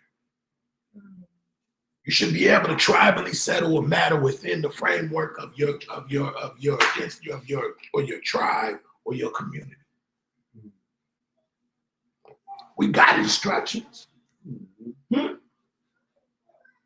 We got the most powerful book in the world to guide our community. Thanks. But guess what it takes? It takes everybody to submit under it. Right? Is that it? It goes into marriage. Go ahead. It says, marriage was arranged not by the young people involved, but by the man or his father and the family of the bride, for whom a dowry or purchase money was paid to her father. Mm-hmm. In spite of this commercial aspect of the marriage contract, there is evidence that the love of the young people for each other often had an important part in the preliminaries of the marriage. We use Genesis chapter 29 and 1 Samuel chapter 18. The wife was regarded as the property of the husband. He could divorce her, but she could not divorce him. Not only were polygyny and concubinage permitted, but no disgrace was attached to them. Wives, however, usually enjoyed more consideration than concubines. Within his own domain, the authority of the head of the family was almost absolute. He could sell his children as slaves and had power of life and death over them. To dishonor a parent was a crime punishable with death. He was also the chief religious functionary of the house, offering sacrifices to Yahweh on behalf of his family. Upon him rested the responsibility of training them in the ancient traditions. While a wife was bought and paid for, her actual position was usually far from being a mere chattel. Her own family stood ready to avenge her in case she was mistreated by her husband. She had the chief place in the Sub family, formerly by her and her children in the polygynous household. The early training of the children was given mostly by her. A large family was regarded as a great blessing. To be without children was a disgrace. In the New Testament, Paul has much to say about family life. He stresses the need of bringing all family relationships under the principle of Christian love. I don't know about that part. But we know Torah love, right? Yeah, Torah love. So when we think of ownership, you said, well, you say your wife, you said she's your possession, right? Now that sounds kind of cool, right? But when you think of Hebraic, when you think of the Hebraic relationship, what's so funny? I didn't expect that. What's that? That Ownership? sounds kind of cool. Okay. When they think of the Hebrews, the Hebrew man did not look at ownership the same way these people looked at ownership. Right. They looked at ownership from the aspect of stewardship. Right? Mm-hmm. And we're actually going to see that when we look at Abigail. When we look at Abigail, we're going to see actually how even a man would be seen if he was a disorderly man. Mm-hmm. How he would actually be seen by the tribes, right? But ownership represents authority, but it also represented protection, Right. right? Because men by nature don't protect nothing that's not theirs. Right.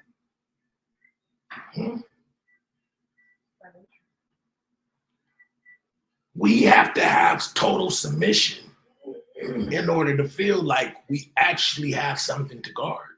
Right.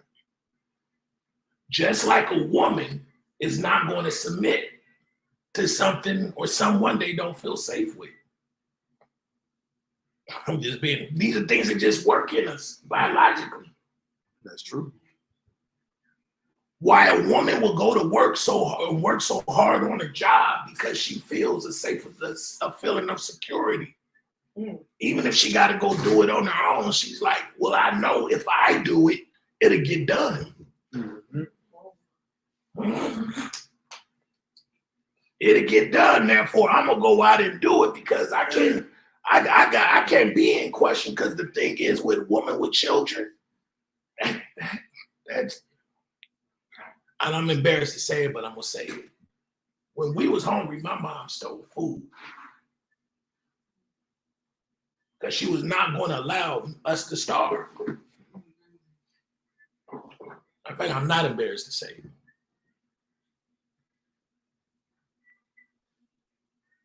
But because me and my brothers wasn't trained right, we were still teens.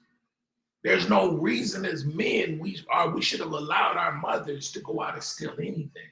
We didn't know until later. But if we were like raised right and to understand that you're going to grow up, and because the women in our tribe or in our community are seeking providers, and for a woman to have to go out there and obtain something outside of you,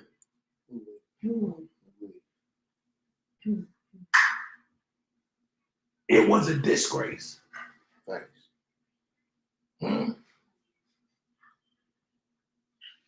Believe it or not, that stuff was spread across the community.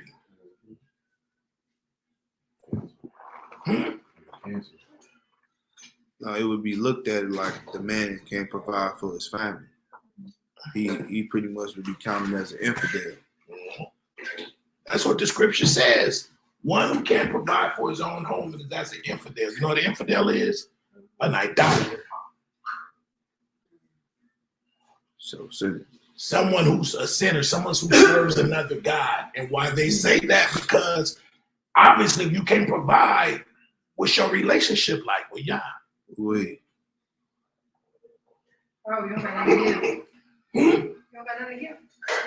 You don't have a source. That's what it was. You're not under your source. Because we just read through the promises that you won't go without. You said something crazy. I never thought about that. You literally have nothing to give. Nothing. That's why we pull out again. They got nothing going for themselves. So,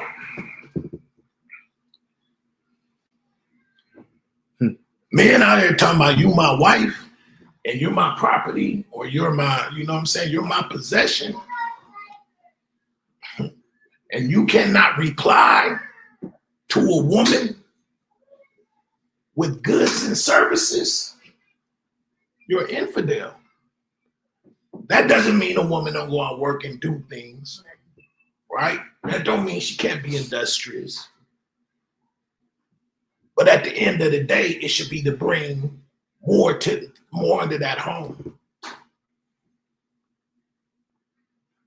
Where that woman in that man's absence should always have provision as if he was there. Right. Perpetually.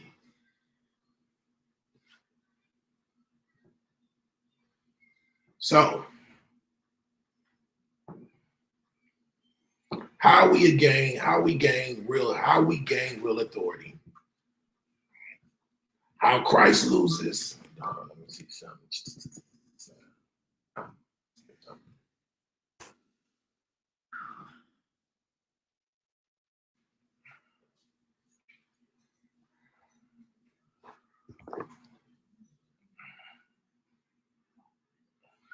Go to Philippians 2:1. Philippians 2:1. Philippians 2:1.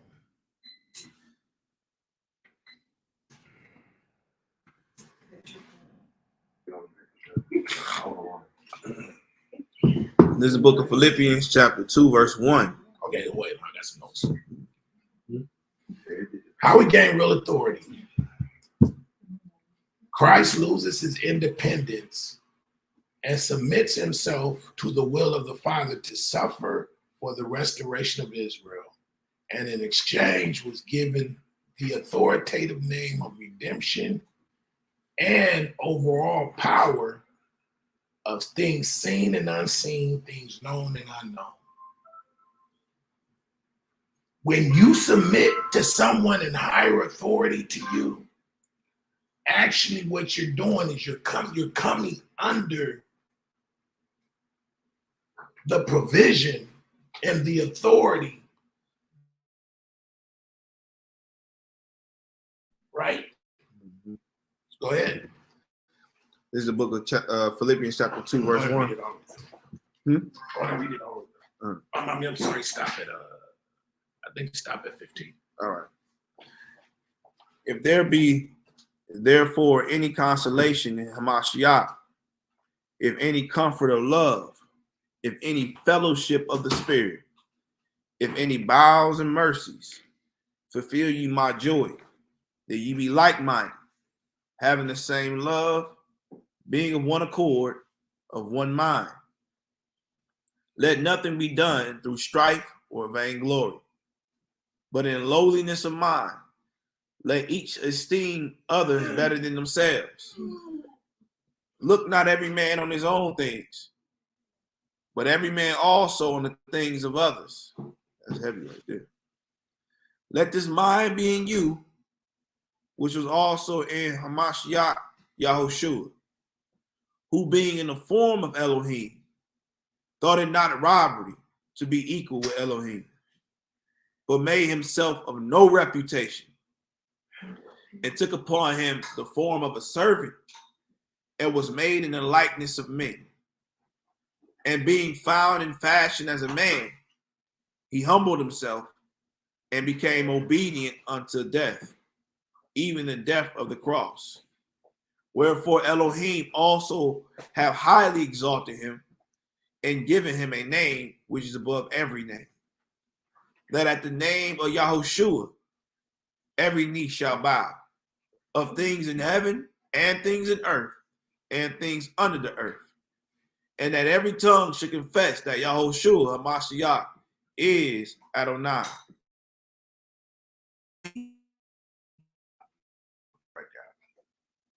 Oh, you go ahead. I'm sorry. Wherefore, my beloved, as ye have always obeyed, not as in my presence only, but now much more in my absence, work out your own salvation with fear and trembling. Stop real quick when I'm finished the next two verses. But if you notice, he's saying, wherefore, beloved, as ye have always obeyed, not as in my presence only. work out your own. Don't only obey when I'm around, right? Don't only do the right thing when the presence of your elder or your teacher or somebody that puts you in a subordinate role at the time. Don't placate to me while I'm present, because the glory is when you do those things when I'm not around. Okay. And believe it or not, that's the same way Yah sees you. See, we could come here and be in this huddled up together, but it's what we do once we're outside of this that Yah is really counting. We're all on our best behavior when present. Facts. Because we're all here, we're all trying to look like we're working and functioning under a particular construct. But the proof that you're not being an individual is when you're out there, you still have the mindset as if you were one with everybody, as a part of the body, right? Okay. And when he said, let this mind be in you, which also is in Christ Jesus, what did he say? What's the mindset? Serving mindset. Serve. But he said, who thought it not robbery To make himself no to make reputation. himself equal with Elohim, but make himself no reputation. Really submitting himself to make sure that the Elohim in heaven was getting all of the glory, all of the esteem. And this is why people get lost and say there's no way he could be Elohim, because he's literally telling you that no man has seen Yah. No man has seen Yah in all his glory. But the authority of Elohim was in him while he was yet in the earth. But he didn't make of himself no reputation. He knew he was a God with the Father. But in making himself no reputation, he humbled himself, right? Okay. But then what was given him through that authority, through that submission, was a name above every name. And remember, when we talk about name, we're talking about authority. We're not just talking about appellation or designation. We're literally talking about the authority. The authority is the keys, and we're going to see that. The name is literally the key to unlock everything. And this is why Christ said, whatever you ask the Father in what? My name, it shall be given unto you. Go ahead and read those next two verses. It's the book of Philippians chapter 2, verse 13. Mm-hmm. For it is Elohim which worketh in you both to will and to do of his good pleasure. Go ahead. Do all things without murmurings and disputings. Stop. Who's guilty? Who's guilty?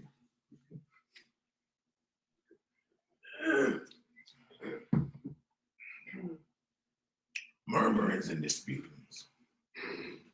Remember, I told you when you work, the only reason you would dispute something, and I don't care, some of us are passive aggressive. Some of us don't always dispute vocally. Some of us dispute by not just doing it. Why everybody get the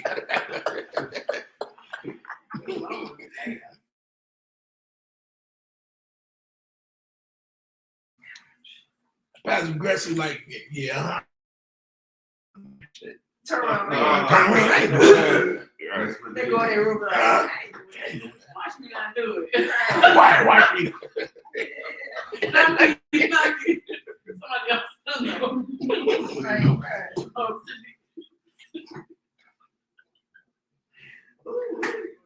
You said, watch me, right? I like that. Watch me not do it. Right. That's like an out of body experience. I'm like, watch. I'm gonna watch me literally rebel. Right. Having a whole conversation with yourself. Yeah. You got me effed right, up. you think they finna do it too. Like, they don't have ain't gonna I be saying not that day. I'll be like, yeah, I'll be like, yeah, that y'all be like, yeah. Y'all just be letting me in on that. Yeah. You just gotta know. You Like, just gotta know. yeah, you ain't even hearing me for real. But he said, go. He said, no, you say it anyway. Because why?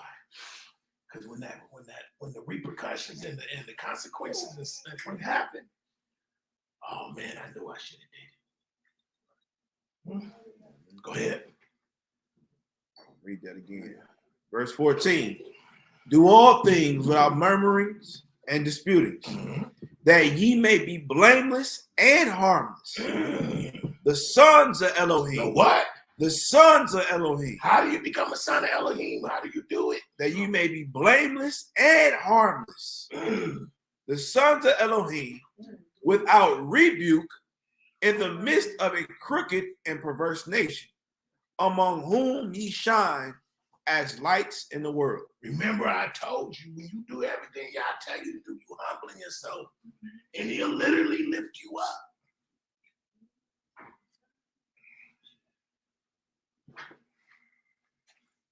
Now let's go to Isaiah 22 and 20. Isaiah 22 and 20. We'll try to speed up a little bit. Y'all enjoying this lesson? Y'all with it? Y'all tired? We gonna do it. Y'all gonna do a part 2? Yeah. Huh? Hallelujah. But you only because I'm pregnant. That's what I'm doing. That's what I'm talking about. I wasn't gonna do it anyway. I just want to see who just got their head in the game.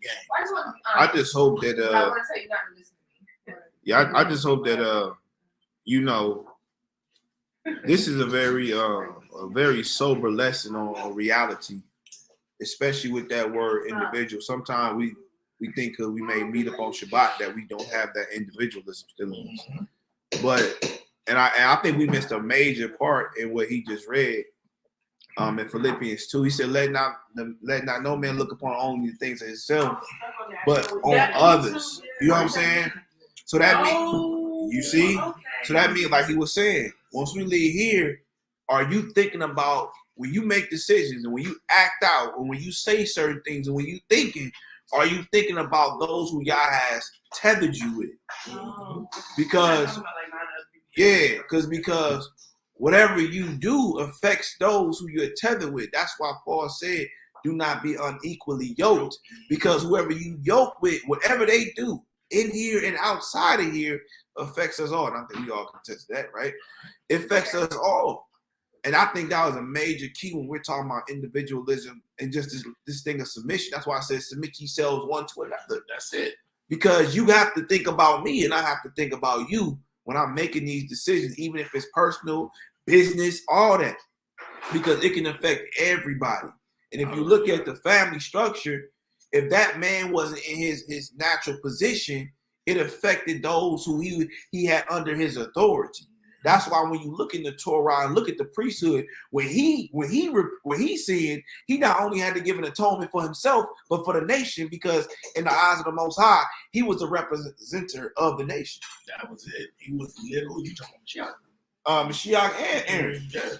If you go break down what he said when the priest, and we did this like 5 years ago, when the priest had sinned, he had to atone for himself and for the nation. For his sin. Yeah. For his sin. So we can look at this as a husband. When you sin, you got to atone for not just yourself, but your family, because they're under your authority. How do we know that? Because we look at Dathan. Dathan's family was under his authority when he rose up against Moses. The whole earth swallowed them up. The whole family. So I hope everybody taking this message like, oh, hallelujah, Cain, calm. It sounds good. But the reality is, that stuff is real. You know, I can speak for myself personally. I get at it, man, no. When I'm out, it's me. But the reality is, I have Adai's name attached to me. I have Sakai's name attached to me. I have Kenya's name attached to me. Yaakov, Cass, Sarah, everybody, my children, even my son who's away, all that. Everybody who's attached to me, next to me, or beneath me, or under me. Anything I do is going to not only reflect them, but they also, whatever that be good or bad, they benefit from it. Okay. And we got to start thinking on that. It's crazy we just talking about this. We got to start thinking on that level, like everything we do. There's no such thing as individualism. And if you're buying into that outside of Shabbat, you are buying into Hashatan's system. There's no way around it. If you actually look into the word sinner, the word sinner is not just you transgression, but it actually means one who misses the way. One who misses the way. So sinner is not just somebody who transgressed the law. When you go to the root word of it, it actually means one who misses the way, who misses the path. So we're supposed to be on this path together. You wandering off like a lost sheep. You may be lost, but the reality is you leave a hole in that line.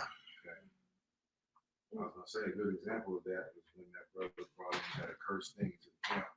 They was winning every battle they had with the nations. Facts. All of a sudden they start getting whooped. Yeah. They don't know what's wrong. One person brought One person. Thousands. Hundreds of thousands of people. Yeah. One person. I hope y'all think about that. Like, oh, little slithery nigga. yeah. For real. Serious. Got a whole heathen in the camp. Y'all said, yo. Y'all said, stop. Just stop. All of you. Y'all stop. That fucking nigga was flying out the window. Hit the brakes so hard on everybody. They like, what's going on? Facts. It Facts. said, sin in the camp. Mm-hmm. Even when the brothers, the spies came back and start murmuring to the nation. Oh, yeah, they tall. Yeah, you Negroes don't even go to the mountain. Yeah. Don't even go up there. Because I promise you, because y'all bought into that and they brought that into the camp, I'm not going to be with y'all. Yeah. So we got it. One blemish, one stinky Negro in the camp. And all got us all stinking. We all happy. Everybody else is like going into the landmarks. Yeah. I said, wait, stop. Told Moses, like, bro, I grabbed him like, Ooh, better purge Israel. Purge it. And they do it in secret too. Yeah, in their butt naked with a woman like this, with a woman. Everybody else. and that's the part right there. That's the part right there. You think it's when you're around people that you may, it's when you do it in secret. And you don't repent for it. You don't even know what's going on. Yeah. What is going on around here? Y'all somebody doing something. Come in the spot. Pray. Right. Praise y'all off. You praise everybody drive. Yeah, everybody voice. Y'all done took the voice out of these Negroes. Yeah. No, I'm not talking about. I'm just saying, like, you know, the whole COVID thing. Yeah, that's it. Everybody was in it. It was that nigga. It was that nigga right there.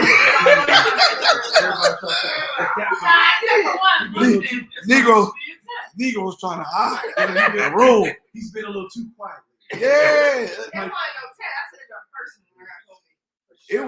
But that's the thing. It wasn't no test. It was correction.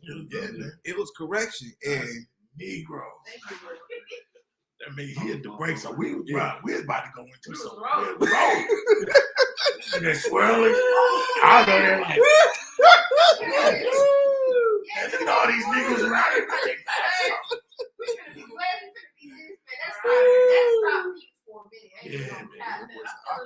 I'm losing. I lost my taste. Whoa. The plane started moving. Like, man. It took a minute to get better. You think that once you repent for something, it's all over? Nah. Maybe a few months. Like, you don't know how time is for y'all. Like, it took a few months for our prayer to get Wow. Bodies was falling. Damn. I'm like, man. You said the spirit of God was offended. I literally did. That's what you said. Huh? You said that God's spirit was offended. Oh, it was, man. It didn't even hurt it. The COVID didn't even hurt at all for me. It was just that void. I feel so empty. Yeah, man. Y'all get it together It quick. didn't hurt, but I was feeling good. I felt in the spirit. All right, but hallelujah. Praise y'all for your mercy. Right. He said BTS. Yeah. Let us know we're connected. Yeah, he really.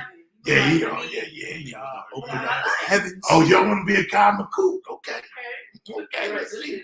let's live up to this. How about that? We Oh, can't even point the finger at each other. Right. You better off checking each other and saying, "Hey, y'all was him that did it." Hey, look. Oh, y'all, say something. You'll die for a friend, huh? yeah, man, right. Well, we finally came out of it. That one Shabbat, everybody took a deep breath. Woo! Woo!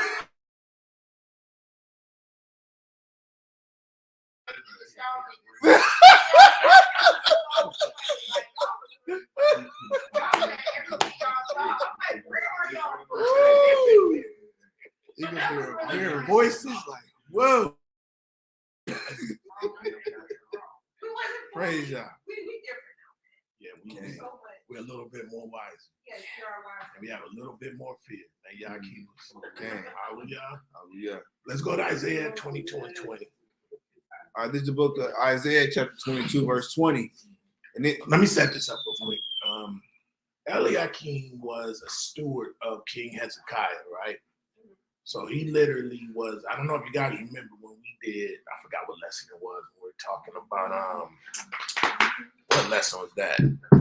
When we were basically talking about, remember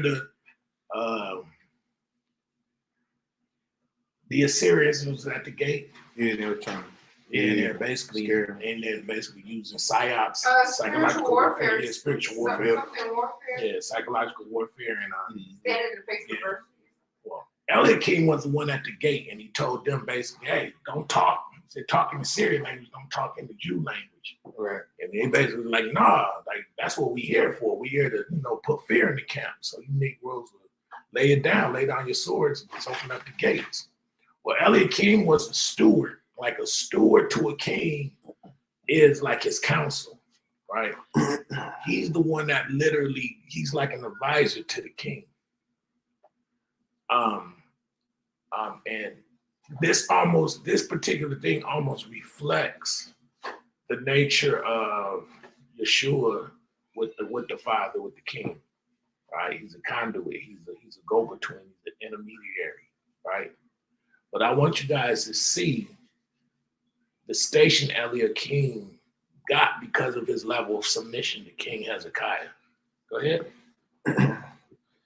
And it shall come to pass in that day that I will call my servant Eliakim, the son of Hilkiah, and I will clothe him with thy robe, and strengthen him with thy girdle, and I will commit thy government into his hands.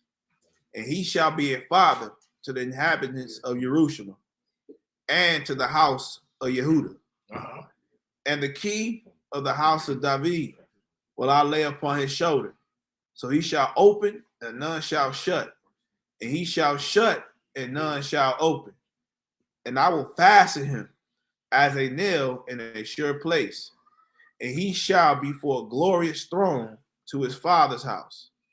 And they shall hang upon him all the glory of his father's house, the offspring and the issue, all vessels of small quantity, from the vessels of cups, even to all the vessels of flagons. Mm-hmm. In that day, said Yahweh Zebaoth, shall the nail that is fastened in the sure place be removed, and be cut down and fall, and the burden that was upon it shall be cut off, for Yahweh have spoken it. So what you're seeing in Eliakim, he's a type of Mashiach, right? But if you look at what's been given him, he's been given the robe of the king, right? He's been given and when he says in the keys of David, he shall have on his shoulders. In other words, he's carrying the authority. Once he's putting on that garment, he's putting on the authority that he's been given by King Hezekiah. So he's actually a reflection. He's a mirror image of King Hezekiah, having the same authority King Hezekiah has. But it came through his service. It did not come through him puffing himself up. Right. Does that make sense? Perfect sense. Like we receive authority through our submission. So Yah's basically said, I'm going to anoint Eliakim, but he's a type of Mashiach that's been given the same authority from the Father. Got it? Okay. So he says right here, and I will clothe him with the robe and strengthen him with thy girdle, and I will commit thy government into his hands. and he shall be a father to inhabitants of Jerusalem and to the house of Judah. And the key of the house of David will I lay upon his shoulders. So shall he open and none shall shut, and he shall shut and none shall open. Remember when we look in Revelations, this is the same authority that Hamashiach had. That a door that I open, no man can shut. A door that I shut, no man can open. Right. But the key of David, when you think of a key, don't think of, they're using key figuratively to represent the authority. A king has the ability to open and shut in his realm, anything, right? There's nothing that can be withholding from a king. So when you've been given the authority, you literally been given the authority to open and shut. And when you think of his house, think of the house of Yah is the actual Shemaim and the earth. Yep. So just like we were told that we literally, he's given when he gave Peter, he said, I will give you the keys of my father David, of David, right? I'm saying that right. I think I am. And so he's been given the keys. And those keys that he has the ability to bind and open. Okay? But it came through Elohim's submission to Hezekiah. So let's look at, I'm giving you some examples of submission. Isaiah 25:1. Samuel. First Samuel. Yeah, I'm sorry. I said Isaiah. 1 Samuel 25:1.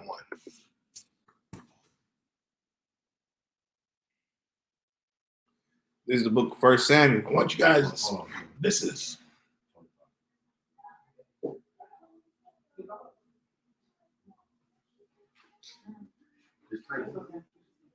What's wrong? This is the book of 1 Samuel, chapter 25, verse 1. And Shemuel died, and all the Israelites were gathered together and lamented him and buried him in his house at Ramah. And David arose and went down to the Paran. And there was a man in Mahon whose possessions were in Carmel. And the man was very great, and he had 3,000 sheep and 1,000 goats. And he was shearing his sheep in Carmel. Now the name of the man was Nabal, and the name of his wife was Abigail. Y'all listen to the story. Like, pay attention to it, because there's nuances in here that you will miss if you don't pay attention. Go ahead. And she was a woman of good understanding. She was a woman of good understanding. Go ahead. And of a beautiful countenance. Go ahead. But the man was churlish and evil in his doings. And he was of the house of Caleb. And David heard in the wilderness that Nabal did shear his sheep. And David sent out 10 young men. And David said unto the young men, get you up to Carmel, and go to Nabal, and greet him in my name. And thus shall ye say to him that liveth in prosperity. Listen to this real quick. Peace be both. Wait. Let everybody get it. Whose names did these young men go? Go in. In David's name. See, David is being seen as a reputable. Yeah. Because he done fought battles. He done established an army. He's walking in his authority. He ain't lost none of his battles. So you'll see the preeminence that Yah has established with him. So now he's actually saying, go in my name, because his name he was famous at this point, right? So he now has established his house. People are now knowing that the name of David is literally a great name and a great house. So he's telling them, go in my name, go in my authority. Go ahead. Verse 26. Wait, and this the reason why the part of the lesson was a great name is made on your knees and not on your feet. Mm-hmm. David went through the process of being humble and submitted, and now, it's his time of exaltation. Mm-hmm. He's on his road upward from being chased. You got to understand the background of David. He literally was told he was going to be a king. And then the process of him being developed as a king began. And that's when the correction and the chasing and being chased and being. So a lot of times we think that Yah is really being hard on us when we first start out. But what he's really doing is we're in a weaning and a development process, right? But if you look at all the Psalms of David, you're going to hear more about him humbling himself before Yah, him having to humble himself when Saul was chasing him, Yeah. right? And then this is why the name, the part of the subtitle of the name is a great name is made on your knees, not your feet. And keep in mind that he didn't chase it. It was given to him by his name the lesson, submission. Mm-hmm. It started with his submission to his father, Mm-hmm. then his submission to King Saul, Samuel. then his submission to serve in the army by going to fight a guy that nobody else wanted to fight. Mm-hmm. And so he showed the willingness to serve in even a capacity, because to serve is to protect. He was able to show that. So it came to him. He didn't have to go get it. He didn't have to proclaim himself as a leader, a master of the house, an authority. He didn't have to do that. His work proclaimed it for him. But he did it all in the name of Yah. All in the name of Yahweh. Right? Mm-hmm. And this, a lot of these young men, especially in the awakening, trying to make a name for themselves, they're hirelings. They're not called. Believe it or not, the young men right now that are being developed to be the next leaders, they're not being known right now. Right? When the time comes, their name is going to be made great in the annals of Israel. Because right now, while the process is beginning of us awakening, they're on their knees. They're going through the process of breaking and humbling and being developed as leaders. Okay? Yep. Go ahead. Verse 6. So in 1 Samuel chapter 25, verse 6. And thus shall ye say to him that live in prosperity, peace be both to thee, and peace be to thine house, and peace be unto all that thou hast. Now here's the picture. Nabal was he was a rich man.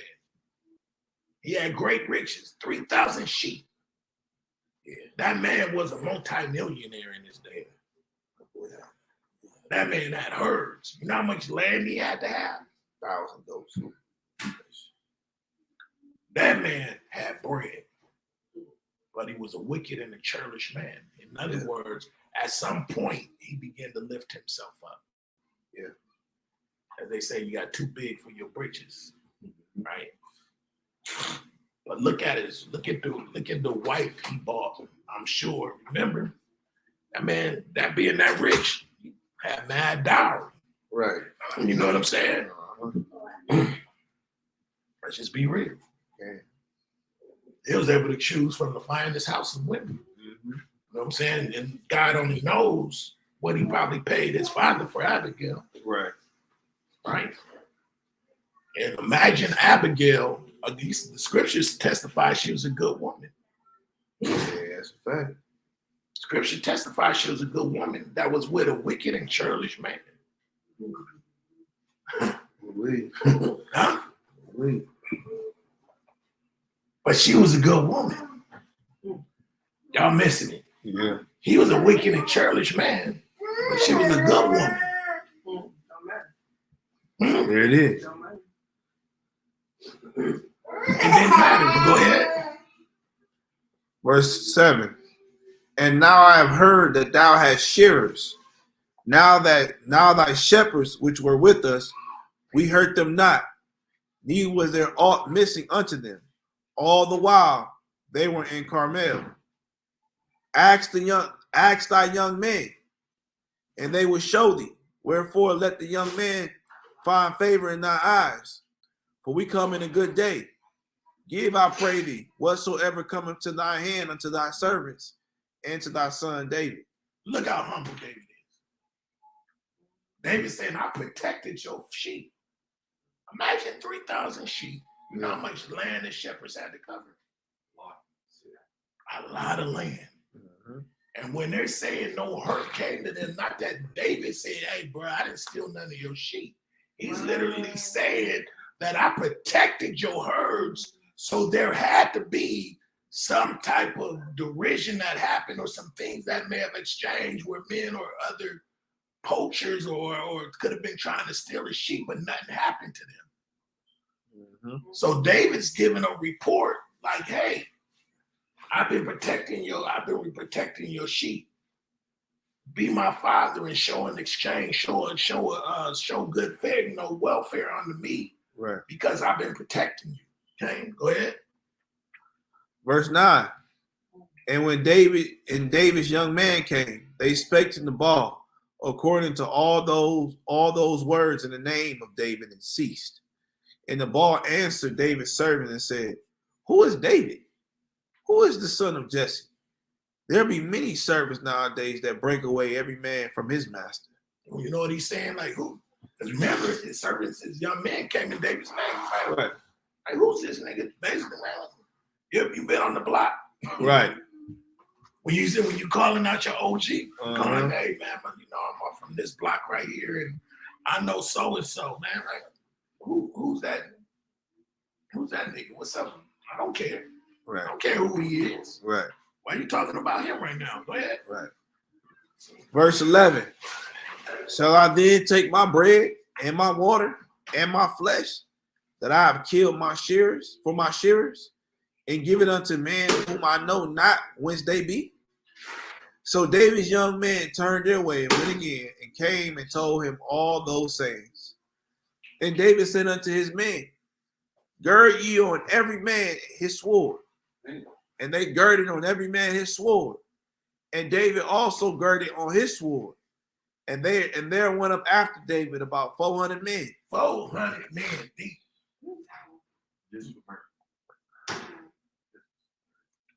400 goons, right? Or 400 hitters. Yeah. So put on, he said, gird up your loins. He said, gird up your loins, put on your swords. It's time. This is the utmost disrespect. Right. Let's get it. Uh-huh. Huh? Go ahead. And 200 abode by the stuff. But one of the young men told Abigail, Nabal's wife, saying, behold, David sent messengers out of the wilderness to salute our master. And he railed on them. Wait.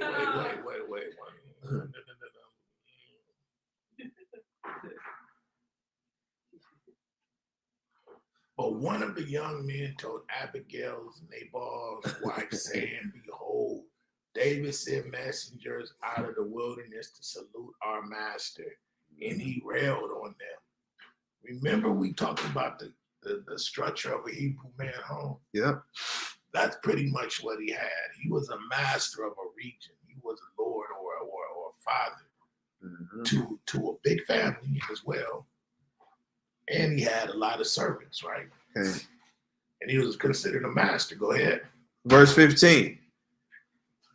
But the men were very good unto us, and we were not hurt, neither missed we anything, as long as we were conversant with them when we were in the fields.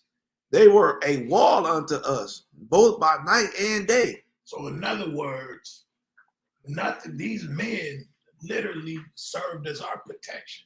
Right. Nothing happened. Nobody can steal from us. We can get raided. Nothing happened, right? Mm-hmm. So long as they're around. Basically, what he's saying, so long as we was conversing with them, so long as we were in their region or we were around them. Go ahead. Uh-huh. And all the while we were with them keeping the sheep. Now therefore know and consider what thou wilt do. For evil is determined against our master and against all his household. For he is such a son of Belial that a man cannot speak to him. He's saying his service is coming to her. Right. He didn't go to the ball and warn him. He's like, yo, this man got 400 men coming this way. And you got to do something, mistress. Like, because this Negro, he gonna get us all slaughtered. Right. He ain't going to that man. They ain't going to that man because they knew he was unreasonable. Right. You see what I'm saying? So she said, he's basically saying, what are you going to do to get us out of this trouble? Go ahead. Then Abigail made haste and took 200 loaves and 2 bottles of wine and 5 sheep ready dressed and 5 measures of parched corn and 100 clusters of raisins and 200 cakes of figs, Woo-wee. and laid them on asses. And she said unto her servants, Go on before me. Behold, I come after you. But she told not her husband the ball. Hey, he really like to say she's not submissive. Right. Right. But actually, she's being what a Isha is. Like Zipporah. She's at this point serving as a shield for him. Yeah. She's actually bringing things. She's actually bringing goods to him as a peace offering. She's in Torah right now. She's like, yo, this man is a man of authority. She didn't go there empty-handed and be like, man, I'm just gonna go there with my wiles and I'm just gonna show my what they call it again, Brazilian butt lip. I'm gonna go there with my BBL. Because I know they'll love this. Right. Who can deny this body? Nah, she went with peace offerings. She realized that Hebrew men didn't play that. Right. Right? She didn't go in there with her, but just thinking her good looks was gonna pay the price. No, I better go there with some peace offerings. This man is coming for that smoke. Right. Go ahead. And it was so, as she rode on the ass, that she came. Wait. 25:19. It's a point I want to make. Oh, okay. And she said unto her servants, Go before me. Behold, I come after you. But she told her husband Nabal nothing. She didn't say nothing. But everything under Nabal was hers. Yep. Those men were her servants. Yep. Those men were her servants. Yep. She's commanding them. Yep. She's walking under her husband's authority. Yep.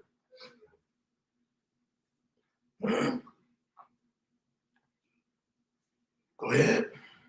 Verse 20. And it was so, as she rode on the ass, that she came down by the covert of the hill. And behold, David and his men came down against her, and she met them.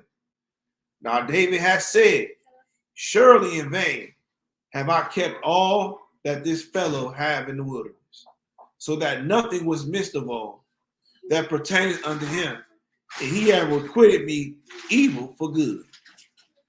So and more also do Elohim unto the enemies of David. Karkat means the same way we keep the law. That's what does that mean? Huh? When we look at that word cat, it's shamar, means to guard. That means he was serving as a protector of that man's stuff, right? And he said, all this fellow have in the wilderness. So you know David is riding right now. He hot. He getting steamed up more closer he did. He getting worked up. It ain't like he just, you know what I'm saying? He just, right. He get hot. The more and more he think about it, he's steaming. He about to whoop the hell out that horse right now. Like, yeah. Like, this nigga, you know how you get to thinking about, like, oh, you done for somebody. You know how you get worked up with that? Like, when you thinking about everything, like, man, all this I done, man. Like, bro, I done did this. You have the nerve to come at me sideways. David getting worked up, right? Go ahead. So and more also do Elohim unto the enemies of David. If I leave of all that pertains to him by the morning light, any that pisseth against the wall. And when Abigail saw David. Wait, this man said, I'm about to wipe out everything.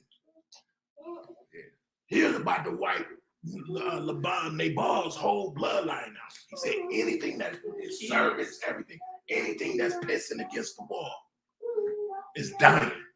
Go ahead. And when Abigail saw David, she hasted and lighted off the ass and fell before David on her face and bowed herself to the ground. Wait. This woman, instead of living like, yeah, that nigga ain't nothing. Like, this my chest. Get away from this nigga. Right. You know what I'm saying? What I'm going to do is I'm going to manipulate her. I'm going to finesse David. So I go ahead. This is my time to become a greater man's wife. Mm-hmm. You see what I'm saying? But you know what's deep about this is that because of her husband's selfishness and pride, she had to shame herself on his behalf. Yeah, man. Yeah. She had to shame herself to another man on his behalf because he couldn't serve as he was supposed to of being that man of that region. Okay. And we see that today. A lot of women have to shame themselves because their husband can't cut it. And they're not doing what's necessary to make sure that the house keep. See it all the time. See it all the time. She got to shame herself just for you to keep a roof over your head.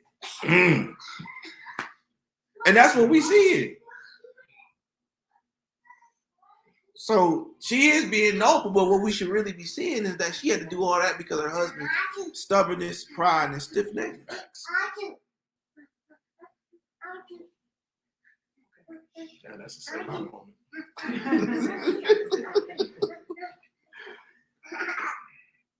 And fell at his feet and said, upon my Lord, upon me, my Lord, upon me, let this iniquity be. Oh, wait. And let thine handmaiden, I pray thee, speak in thine audience and hear the words of thine handmaid. Let not my Lord, I pray thee. I'll be embarrassed. Bro. If I see my wife off in the distance on her knees, I'm like, damn, what you calling yourself his handmaid? That's ownership. Right. That's pure ownership right there. She's a slave right now. Oh my gosh. Oh my gosh. Gave her a whole king just like that. Hold on. Give her another master. She got a whole king. Yeah, you don't lost her, man. Went from their vow to a king. My Lord. That Lord now. Then she prophetically knew who he was. Oh. Oh, niggas couldn't take My that. Lord. I know that'll give a man a heart attack. Woo! Another word No for matter that how wrong is he boss. Right.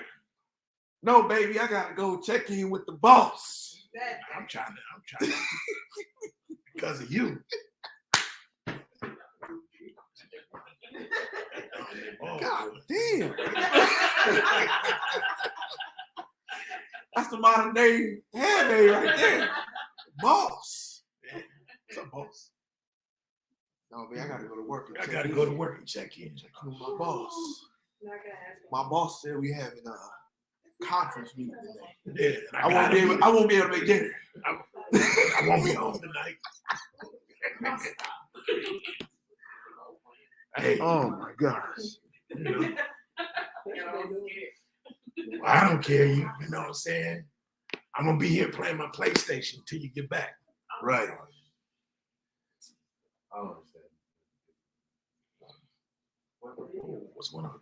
Let's read that. All right, verse 23. And Abigail saw David. She hasted and lighted off the ass and fell before David on her face and bowed herself to the ground and fell at his feet and said, upon me, my Lord, upon me, let this iniquity be. And let thy handmaid, I pray thee, speak in thy audience and hear the words of thine handmaid.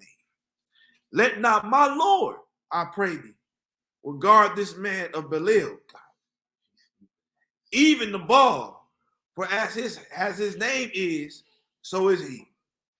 Nabal is his name. And folly. She wasn't wrong. She wasn't like this secret dissing. She wasn't low key dissing. His name literally means wicked. Literally. Literally. You know what I'm saying? She said, even as his name is, so is he living up to his name. don't be shocked. Right. We do it. Yeah. So it says, folly is with him, but I thine handmaid saw not the young men of my Lord. Goodness gracious. whom thou didst send. Now therefore, my Lord, as Yahweh liveth. So he said, she basically just said, yo, if I would have caught the man before it got to him, I would have took care of it. I would have stopped this from happening. This wouldn't even happen. See what I'm saying? Go ahead. In other words, I would have interceded for him. Right. Go ahead. And as thy soul liveth, seeing the Lord have withholden thee from coming to shed blood, and from avenging thyself with thine own hand, now let thy enemies and they that seek evil to my Lord be as Nabal. And now, look at she going in.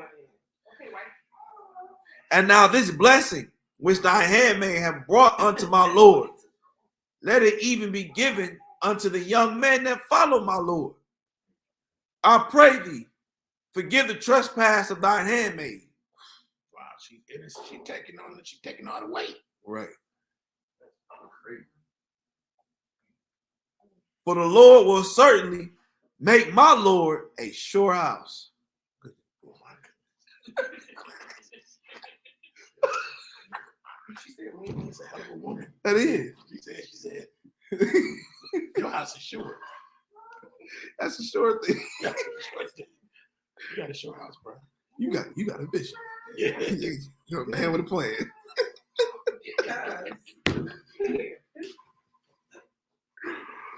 Hallelujah. Because my Lord fighteth to the battles of the Lord, and evil have not been found in thee all thy days. Yet a man is risen to pursue thee and to seek thy soul. But the soul of my Lord shall be. This woman is prophesying. You hear me? Yeah, she that is. woman in the spirit. Go ahead. But the soul of my Lord shall be bound in the bundle of life with the Lord thy God, and the souls of thy enemies. Them shall he sling out, and as out of the middle of a sling. And it shall come to pass, when Yahweh have done to my Lord according to all the good that he has spoken concerning thee, and shall have appointed thee ruler over Israel, that this shall be no grief unto thee, nor offense of heart unto my Lord. So you ain't this happening right now. Once you become king, you ain't even remember this. Thanks. This is too small for you. Don't even let this bother you. Thanks. This is a small thing to who you about to be. Mm-hmm. Go ahead. Either that thou hast shed blood costless, or that my Lord have avenged himself. But when the Lord shall have dealt well with my Lord, then remember thy handmaid. And David said to Abigail, blessed be Yahweh Elohim of Israel, which sent thee this day to meet me. And blessed be thy advice. And blessed be thou, which has kept me this day from coming to shed blood, and from avenging myself with my own hand. That's a hell of a word. For in very deed, as Yahweh Elohim of Israel liveth, which have kept me back from hurting thee, except thou hast hasted and come to meet me. Surely there had not been left unto Nabal by the morning light any that pisseth against the wall. That man said, if you did not come out, sis, he's like, sis, if you didn't come out here, everything was about to be slaughtered. Everything was about to go. And this woman is literally, because the nature of her spirit, she's a good woman. And when the Bible speaks of good, it's speaking of functional, but it's also speaking of pure. Yeah. So Yah could literally, she didn't have no malice or intent or even self-interest. Mm-hmm. Right? She didn't have that self-interest. She didn't have that independence, because if she was independent, she could have took advantage of this and she could have swayed it where, but she was like, nah, like, I don't want no blood on your hands. That this man is wicked, but I don't want his blood on your hands. Right. So at that point, through her pure heart, Yah was able to use her and actually prophetically speak to David. Go ahead. Mm-hmm. Verse 35. So David received of her hand that which she had brought him, and said unto her, go up in peace to thy house. See, I have hearkened to thy voice and have accepted thy person. And Abigail came to Nabal, and behold, David is sitting there and say, "Oh man, you know what, man? Yeah, you would that ain't good enough for right, you." You know what I'm saying? He could have Right. got in her ear. He could have been like, you know how some niggas do in the Hebrew community. right. You know what I'm saying? Mm-hmm. Like, yeah, he ain't no real Israelite. He was no way an Israelite because he wouldn't treat you that way. Right. He ain't in the truth. He ain't in the truth, right? He ain't in the truth ain't like the truth, that. so he don't even matter. You know, he don't even know how to precept. Right. He ain't got the precept pack. He ain't got the precept package. He don't even know how to precept right. You know what I'm saying? He said, Go ahead. And Abigail came to Nabal, and behold, he held a feast in his house, like the feast of a king. And Nabal's heart was merry within him, for he was very drunken. Wherefore she told him nothing, less or more, until the morning light. Now, if it was a different kind of woman, yeah, nigga, you was about to die. I saved you. Right, Why ain't drunk? right, I don't know why you having a good time. right. What your ass smiling about? What you smiling about? This is my opportunity. Oh, that kiki. Yeah, I want to get the baby. I had to go out and get this nigga off your. Right, right. Go ahead. Verse 37. But it came to pass in the morning, when thy wine was gone out of Nabal, and his wife had told him these things, that is.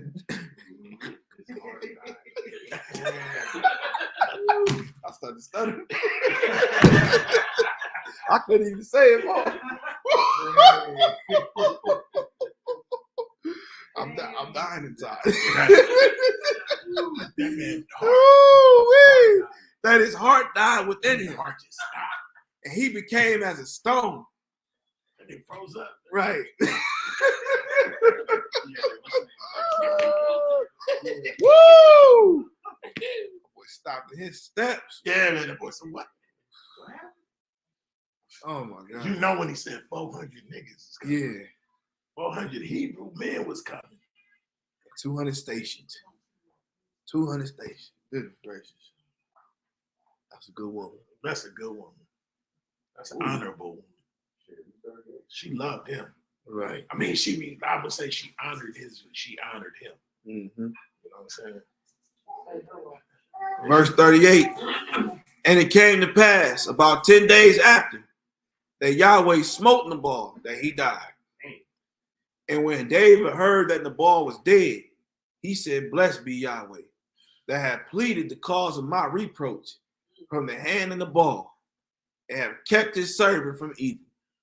For Yahweh have returned the wickedness of Nabal upon his own head.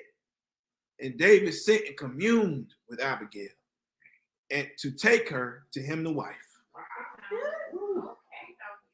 And when the servants of David were come to Abigail, to Carmel, they spake unto her, saying, David sent us unto thee to take thee to him to wife. And she arose and bowed herself on her face to the earth, and said, behold, let thy handmaid be a servant to wash the feet of the servants of my Lord. Whoa. Oh my gosh. I told you.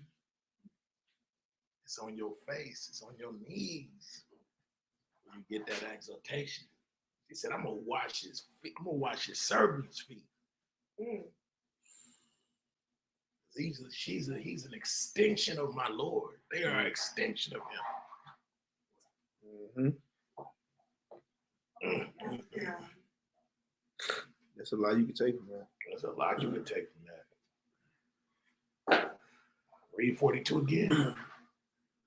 42 or 41? 41, sorry. 41. And she arose and bowed herself on her face to the earth, and said, behold, let thy handmaid be a servant to wash the feet of the servants of my Lord. And Abigail hasted and arose and rode upon an ass with 5 damsels of hers that went after her. And she went after the messenger of David. She was galloping. Right, right.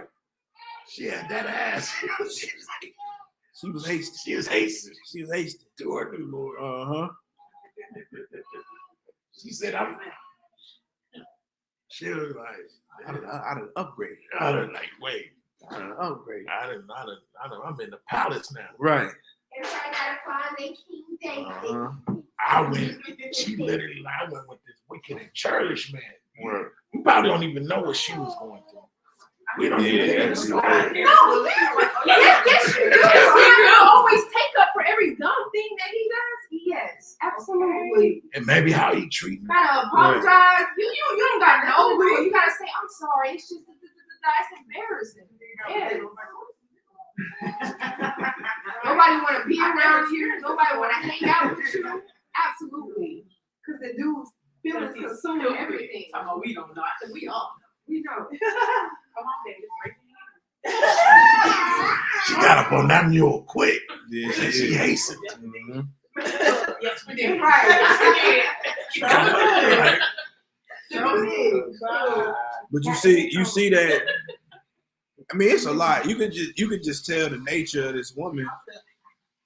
In a lot of different examples. I think Nick could take this too, because she was still a good woman until that wicked man, and she long suffered him.